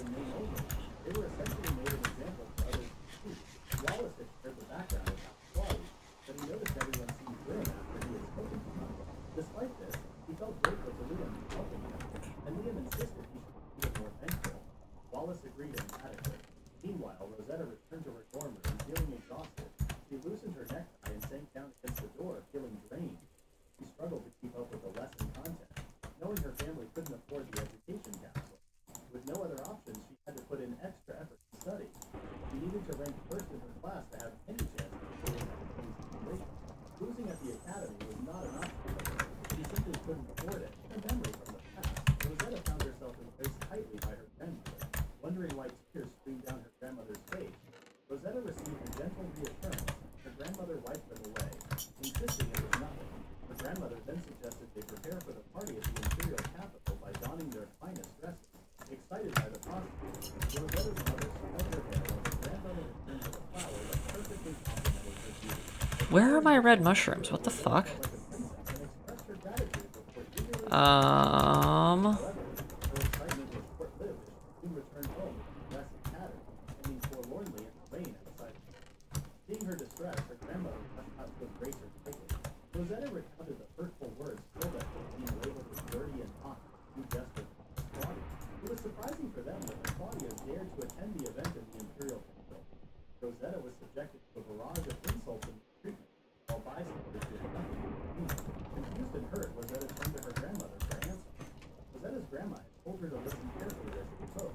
She urged Rosetta not to forget those who showed kindness to them, emphasizing the importance of repaying such kindness. She advised Rosetta to gain favor with such individuals and even bear their child for the sake of securing their future, explaining that this was crucial for the survival of House Claudia. This explained why their family lacked a male head, including her own father. Grandma encouraged Rosetta to grow up and become attractive to capture the hearts of men. The next morning, Rosetta woke up from a flashback.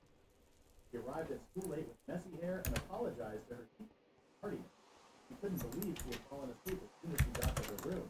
Her classmates began teasing her, calling her clumsy and contempt for not paying attention to her appearance. Sarah shot a disapproving glance at Liam, who seemed indifferent to Rosetta's situation. Rosetta remembered Liam as the epitome of success, a young count known for his exceptional governing skills and prowess in swordsmanship. Even the older students at the academy respected him. Rosetta resented Liam for not acknowledging her, feeling insignificant compared to him.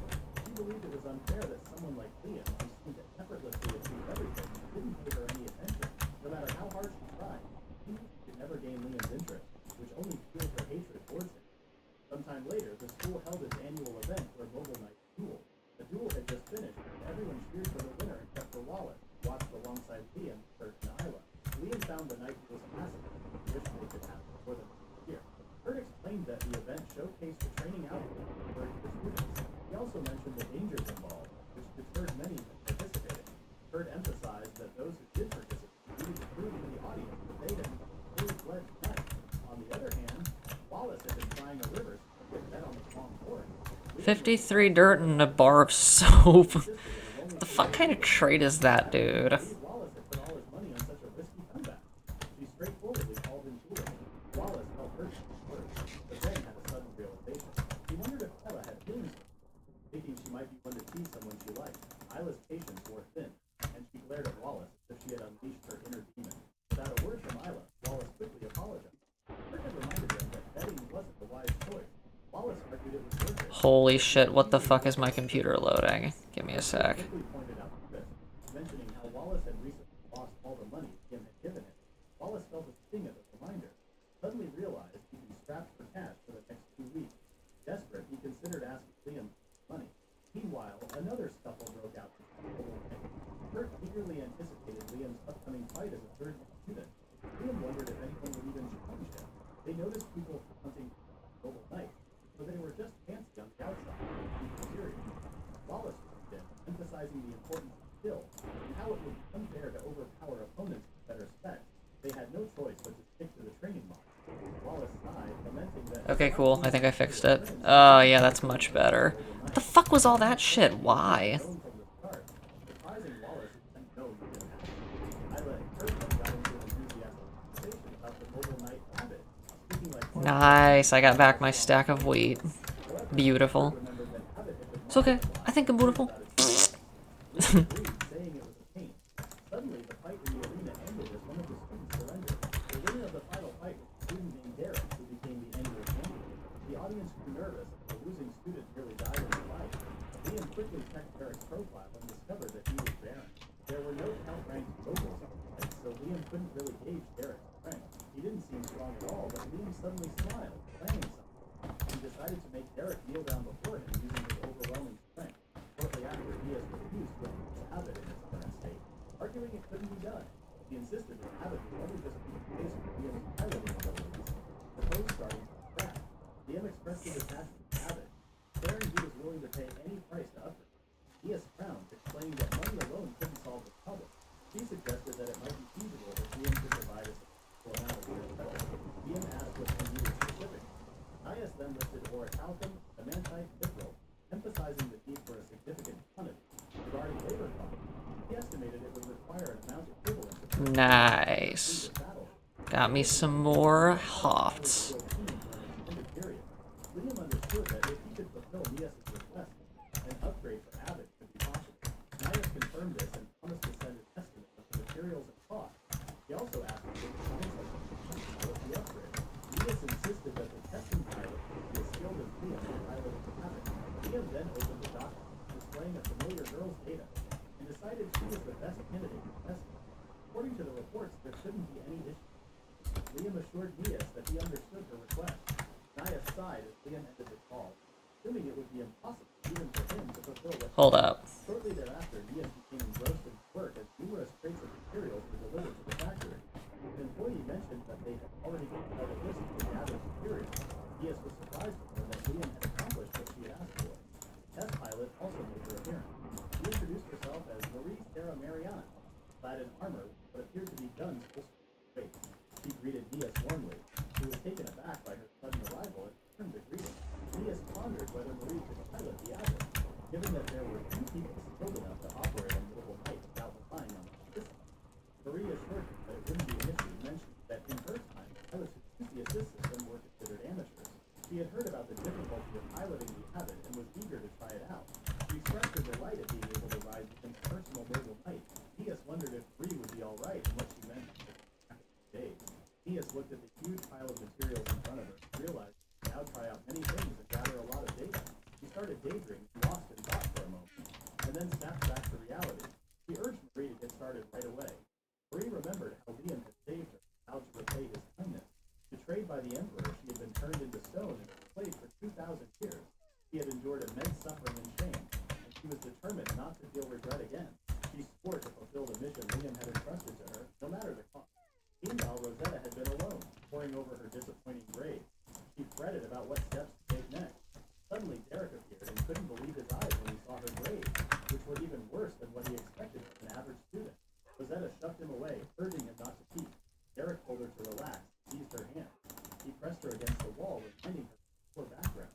Yet, despite his words, his eyes betrayed a certain satisfaction at seeing her, knowing she hailed from a family rumored to engage in selling their bodies. Derek and his lackeys then forcibly took Rosetta into a room, treating her roughly as if she were an object. Derek insisted she should feel grateful, as he intended to give away his family's supposedly superior genes to her, but made it clear he wouldn't acknowledge any obstacles resulting from their encounter. Rosetta found herself immobilized by Derek's henchmen, her hands clamping over her mouth. It was unbelievable that she was enduring such torment simply because of her affiliation with House Claudia. Wondered why her family still bore the burden of sins committed millennia ago.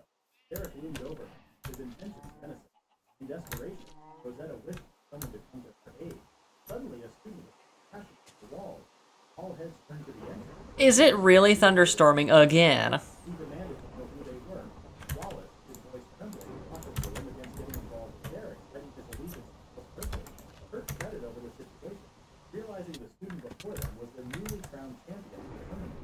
Derek's lackey then insisted that the person who barged in was the one known as the Pirate. Derek finally met Liam and wondered why he was being talked down to. Liam didn't hesitate to throw a punch at him. Derek was thrown to the floor and became unconscious. Rosetta was shocked by what had just happened. Liam explained that he was a count and Dear Baron should watch his mouth around him.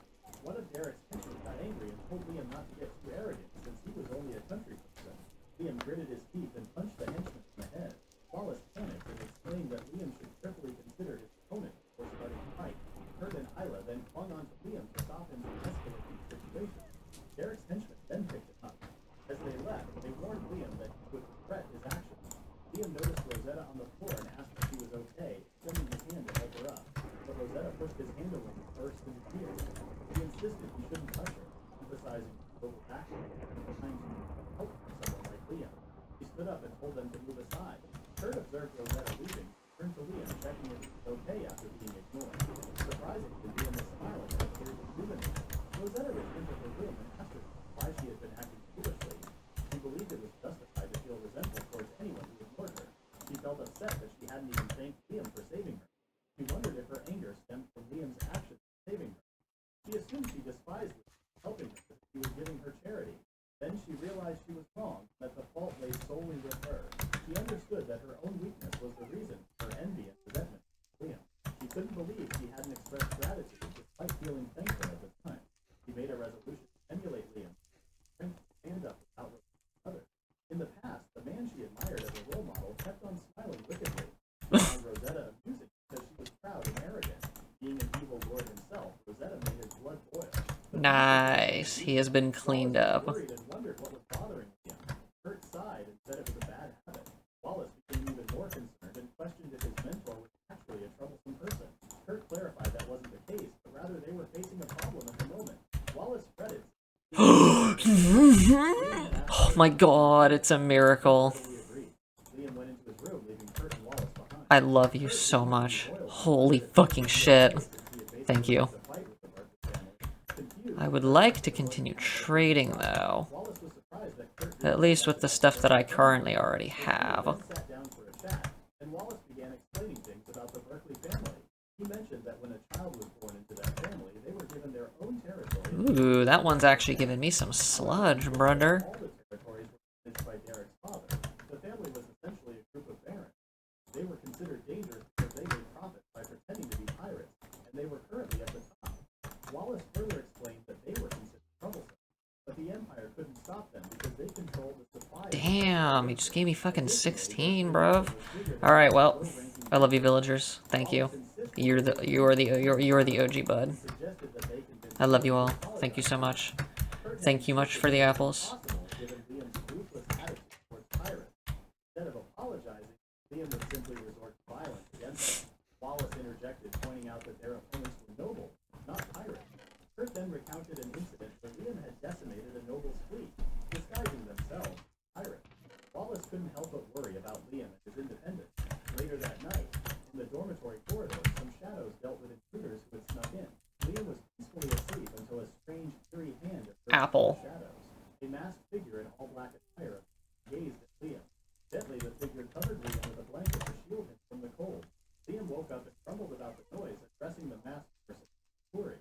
Kukuri apologized for disturbing his lord's rest, and explained that they had just chased away some unruly stray dogs nearby. Liam instructed Kukuri to return the dogs to their owners if that was the case. Kukuri accepted the order and vanished into the shadows. Kukuri had appeared in the corridor where his team had held the intruders. He claimed to have received orders. Nice. We got 2 extra apples in case shit goes bad. Good idea of who the owner might be. Still felt it necessary to ask, just in case. One of the trespassers' mouths was uncovered, and Kukuri made him look into his eyes as if he were being hypnotized. Immediately, the trespasser confessed that they had been ordered by Derek to kidnap and torture Liam. Kukuri's teammates then prepared to use their weapons against the trespassers, but Kukuri instructed them to wait. The trespasser, furious, asked who Kukuri and the others were, as they hadn't heard of them. Alright, looks like we're all done. Kukuri explained that they were a clan that had ceased to exist in the past, but had been brought back into existence. However, this was unrelated to the trespass situation. Kukuri then instructed his team to return the dogs to their owner. Since they had the opportunity, Kukuri decided to properly Awesome possum. I think that's it. I've also got 2 extra or golden apples. Just in case. Just in case. Derek, who looked pale for some reason. An attendant came over to check on him. In his room, mangled dead bodies were displayed in the middle of the room like a sculpture. He recalled sending the skilled ones to do the job and wondered if the tables had turned on them. He also wondered how it was possible that no one had noticed someone managing to get inside his place. He then ordered his servants to clean up the mess. The attendant then claimed it was bad news, and Derek asked what it was. The attendant reported that the Where am I gonna put the corpse eye? Like, come on, bruh. They didn't know that there were fortress-class battleships sending there. Shocked, Derek knew he had Here, I'll put it up on top. I'll put it up top. It'll look good. Liam's planet. Here, and I'll prove that I still haven't died. If you've died, it'll go to anywhere. Even if you change the NPT data, it'll still go to wherever you died last. Just watch this. See? Since he knew Liam Let me do it again. Meanwhile, Liam smiled for One more time. seeing the report that Bree handled out Look at that, huh? If it does that means that you haven't died yet. his personal escort. He appreciated that Kukuri went out of his way to report about the lost dogs. Oh, this is going up here, my bad. I'm not gonna do that. I'll do this again one more time once the series ends. But that'll be it. Ooh, that's nice. Give the golden shit a little spin for good luck. Golden apples are okay, but they're not super busted. In nightmare mode, they're pretty busted, though, ironically. Ah, look at that. Beautiful. I wonder how my mob grinder's doing, huh? He knew that a former prince would know the way.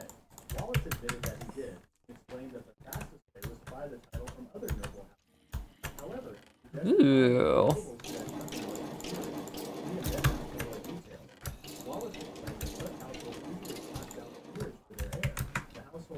Well, I got the apples that I needed, so that task is done.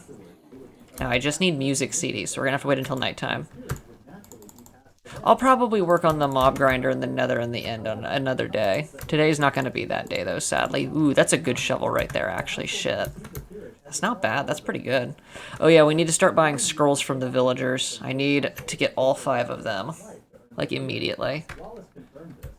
What can I afford with my current income?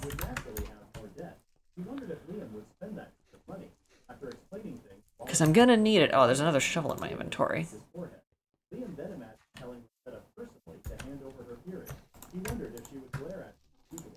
Liam was fine Cool. with that, but he was more excited to see Rosetta's face of despair once he took away her household peerage. As he walked away, Wallace going to So 32. What can I afford with what I've got? 32 would leave me with 40. No, wait, no, that would leave me with 40. Yeah, that would leave me with 42. Shit. Ooh, ooh, ooh, ooh. Wait, I need paper. Fuck. God damn it. Why do I need paper? That doesn't even make sense. He already knew that the household had a mountain of debt, but it was not an issue. He wanted their peerage in the end. Brian, excited, decided Poiper. to the matter immediately. Oh boy. Okay, looting scroll. Good. I'll be left with 1 emerald after I'm done with this, unless there's a better one that I could get. Let me see real quick, hang on. Oh my god. No. No. Oh. Oh shit. Nether coal. Interesting, interesting. He told her not to die in such a disgraceful manner with a hideous body. He knew things had become interesting lately. He thought it would be boring if everything ended with her dying on the staircase. He wanted to see her household suffer more, as that was the decree of the late emperor. Rosetta quickly got away and escaped from the man in the suit. He had had enough. She had already endured too much misery her whole life when she didn't even want to be born in the first place. Suddenly, while Liam was doing his morning jog, he saw Rosetta. He asked if she was feeling unwell and if she had already breakfast. Rosetta told him not to get closer. Liam then asked her not to say such cold words since he was only worried about her. His words surprised Rosetta, and she anxiously looked at Liam's face only to see an expression opposite of worry. She assumed that Liam was affiliated with those observers who were watching over House Claudia. She didn't want to believe Liam's words. Interesting. So, I still need Silk Touch, Feather Falling, Protection, Infinity, and Efficiency. That means I need 8 more. She knew that Liam wouldn't get anything from marrying her. Liam made her hope for more in the future. It didn't take long for rumors about Rosetta acting overconfident spread through the academy. So 1, 2, 3, 4, 5. Wait. Infinity, Efficiency, Silk Touch, Feather Falling. Wait, did I count wrong? No. I need Silk Touch, Feather Falling, Protection, Efficiency, and Infinity. That's 5, yeah. 5. 1 place, and then 1, 2. Okay, cool. These 2 can go right there. She then decided to add some variables about her friend. She smiled creepily and imagined Liam pinning Kurt against the wall. However, a wild Wallace suddenly appeared to intervene and asked Liam for allowance. Isla silently screamed. She couldn't believe she had thought of something so wicked, letting an annoying and worthless bug enter the equation. Her imagination ran wild. Okay, cool. I'll put that there for now. I have 1 emerald left.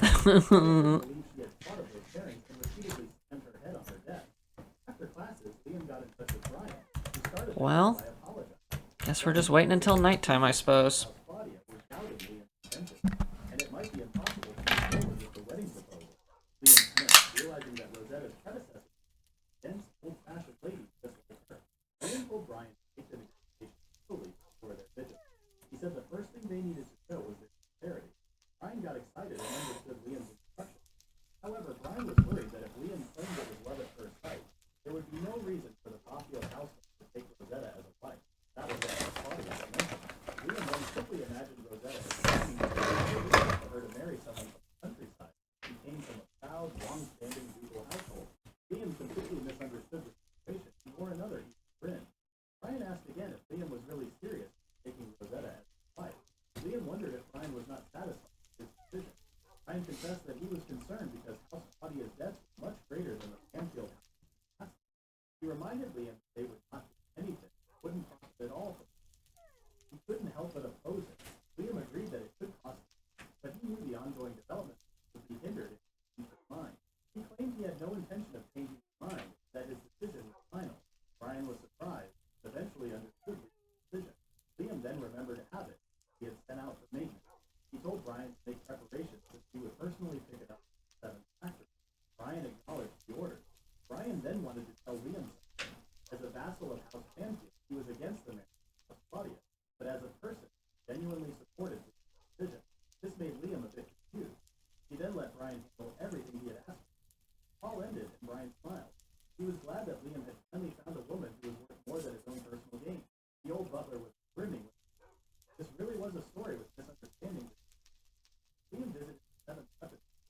Leah welcomed him, thanked her for testing Abbott, wondered about Mia, who had been acting like others.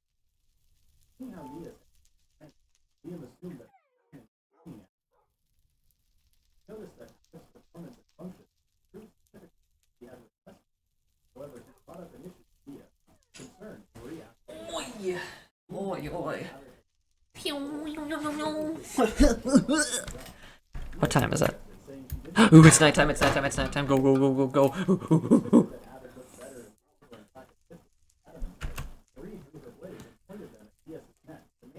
Well, this is gonna be brutally painful. I'm not looking forward to this. I don't know. Is it Gloom Night? Are you shitting me? Actually, that's perfect. That'll give more mobs to spawn.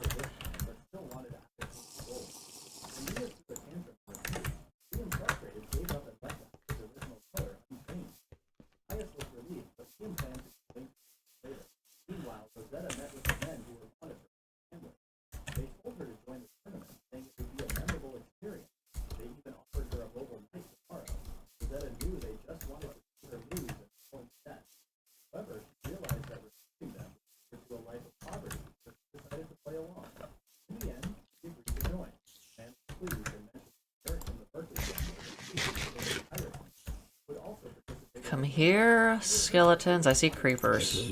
Out of my fucking way, loser.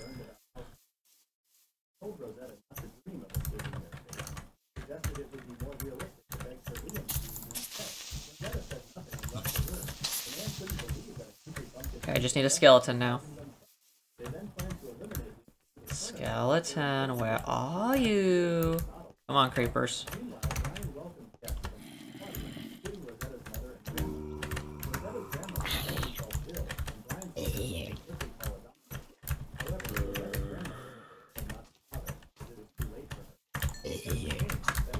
I want nothing to do with those tards. Get the fuck away from me. Who the fuck are you?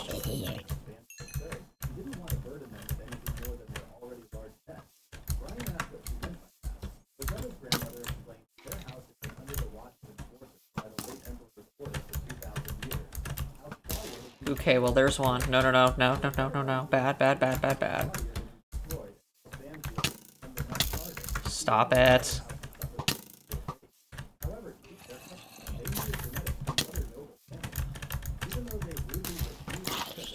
Thank you. Stop. Okay, I need to find another... Ooh, those are new. Chirpin blocks, I think, are new ones. Where could I find another creeper? Would you stop it? Oh, that can't be a good sign. Oh my god, no. I think these two need to die. Yeah, sorry, bud. I'm getting sick and tired of them annoying me to death. And now I'm probably not going to be able to find a single skeleton after I just did that. Where are all the creepers? They must know what I'm trying to do or something.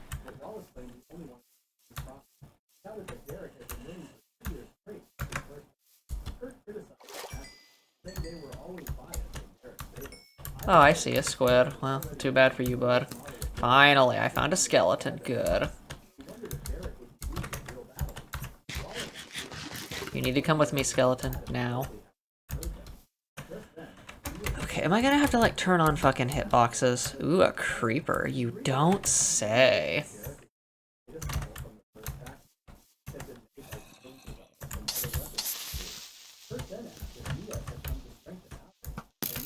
I'm keeping hitboxes on. I'm getting sick and tired of not being able to see anything. Stop. Get out of my way.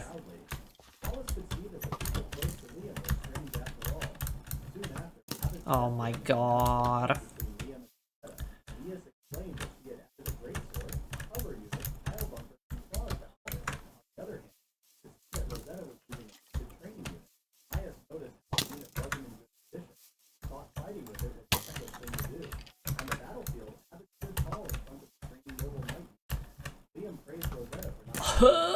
This is annoying. Thankfully, these guys really suck at aim.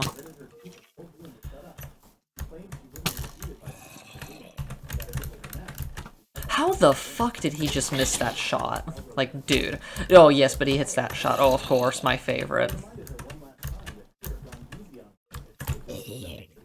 Get out of my way, zombie. You're not part of the mission. I'm not stupid. I know you're gonna hit me. Okay, cool. He missed again. Hurry up, creeper. I don't have all day. Good. His bad aim finally is showing. Okay, he missed again. How nice. Go away. Oh my god, stop. Good, I've got 2 skeletons now, thank goodness.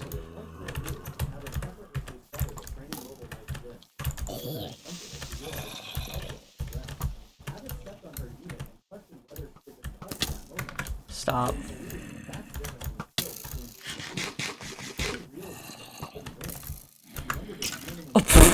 Uh-oh, well, that's not good.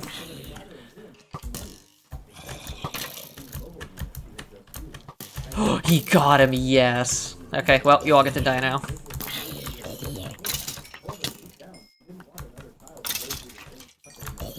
What a bunch of fucking losers. Damn it, that's just number 13. I don't need that. That's a big boop boop.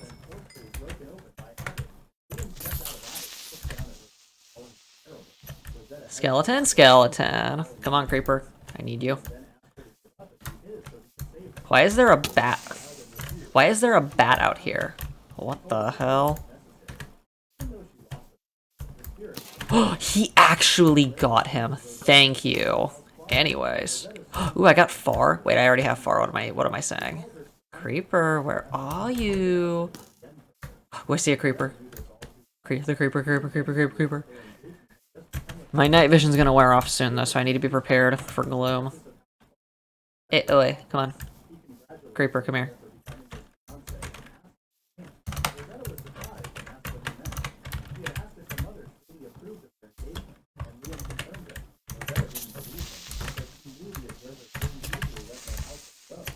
Stop. How the hell did he manage to hit him just now? Like, what the fuck? I'm not stupid, bud. I know what you're gonna do. What, you think you're better than me?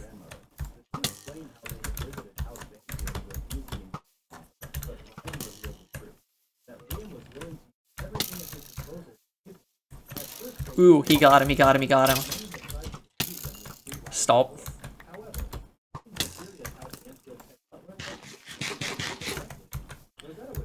Okay, well, I don't see any more. Ooh, Mellowy, that's a new one. I haven't seen that one yet. Why is there an explosion hole here? Stop it. You know what? No. Out of my way. Kind of annoying, but you know, it is what it is. How many music CDs are there that I actually need? Anyways. I do see that it's becoming day. There's no other creepers around, unfortunately. Oh well, I tried. I don't think I got all of them, but I got most of them. How do you get the black music CD? Wait a sec. Wait, we can do this, we can do this. We need to go in now. Oh my god, dude. I'm gonna end up with gloom, bruv. Ow. Stop.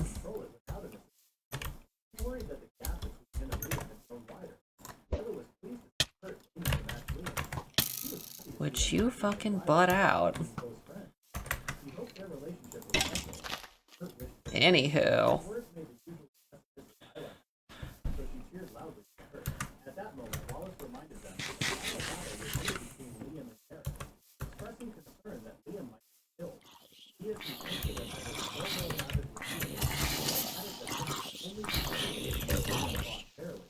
Please stop.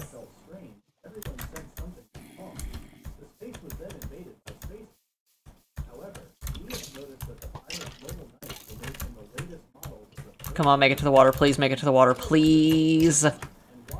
Are you shitting me? Is he... Dude, why did he just do that? That doesn't even make sense. What in the fuck? Sorry, bud. We tried. We tried. I did get some good CDs, though, so it's not all bad. I also got a lot of arrows shoved up my ass, but whatever.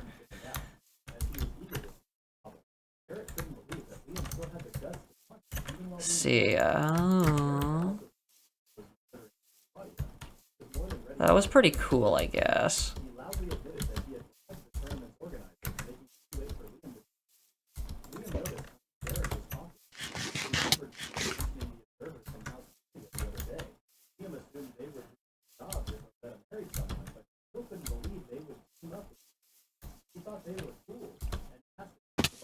Ow. Yeah, I don't care.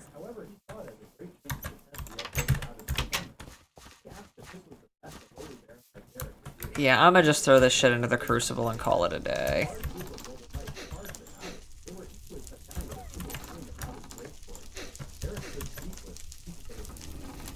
Uh-oh, I think my dogs are mad at me. Yeah, they're definitely pissed.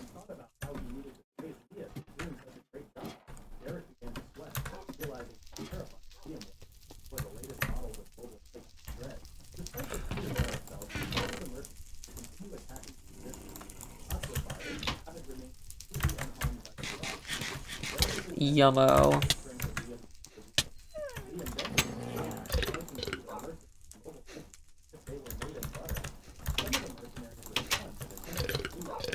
These guys are so bizarre, I swear to God.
man inside a lesson, making him understand what true darkness was.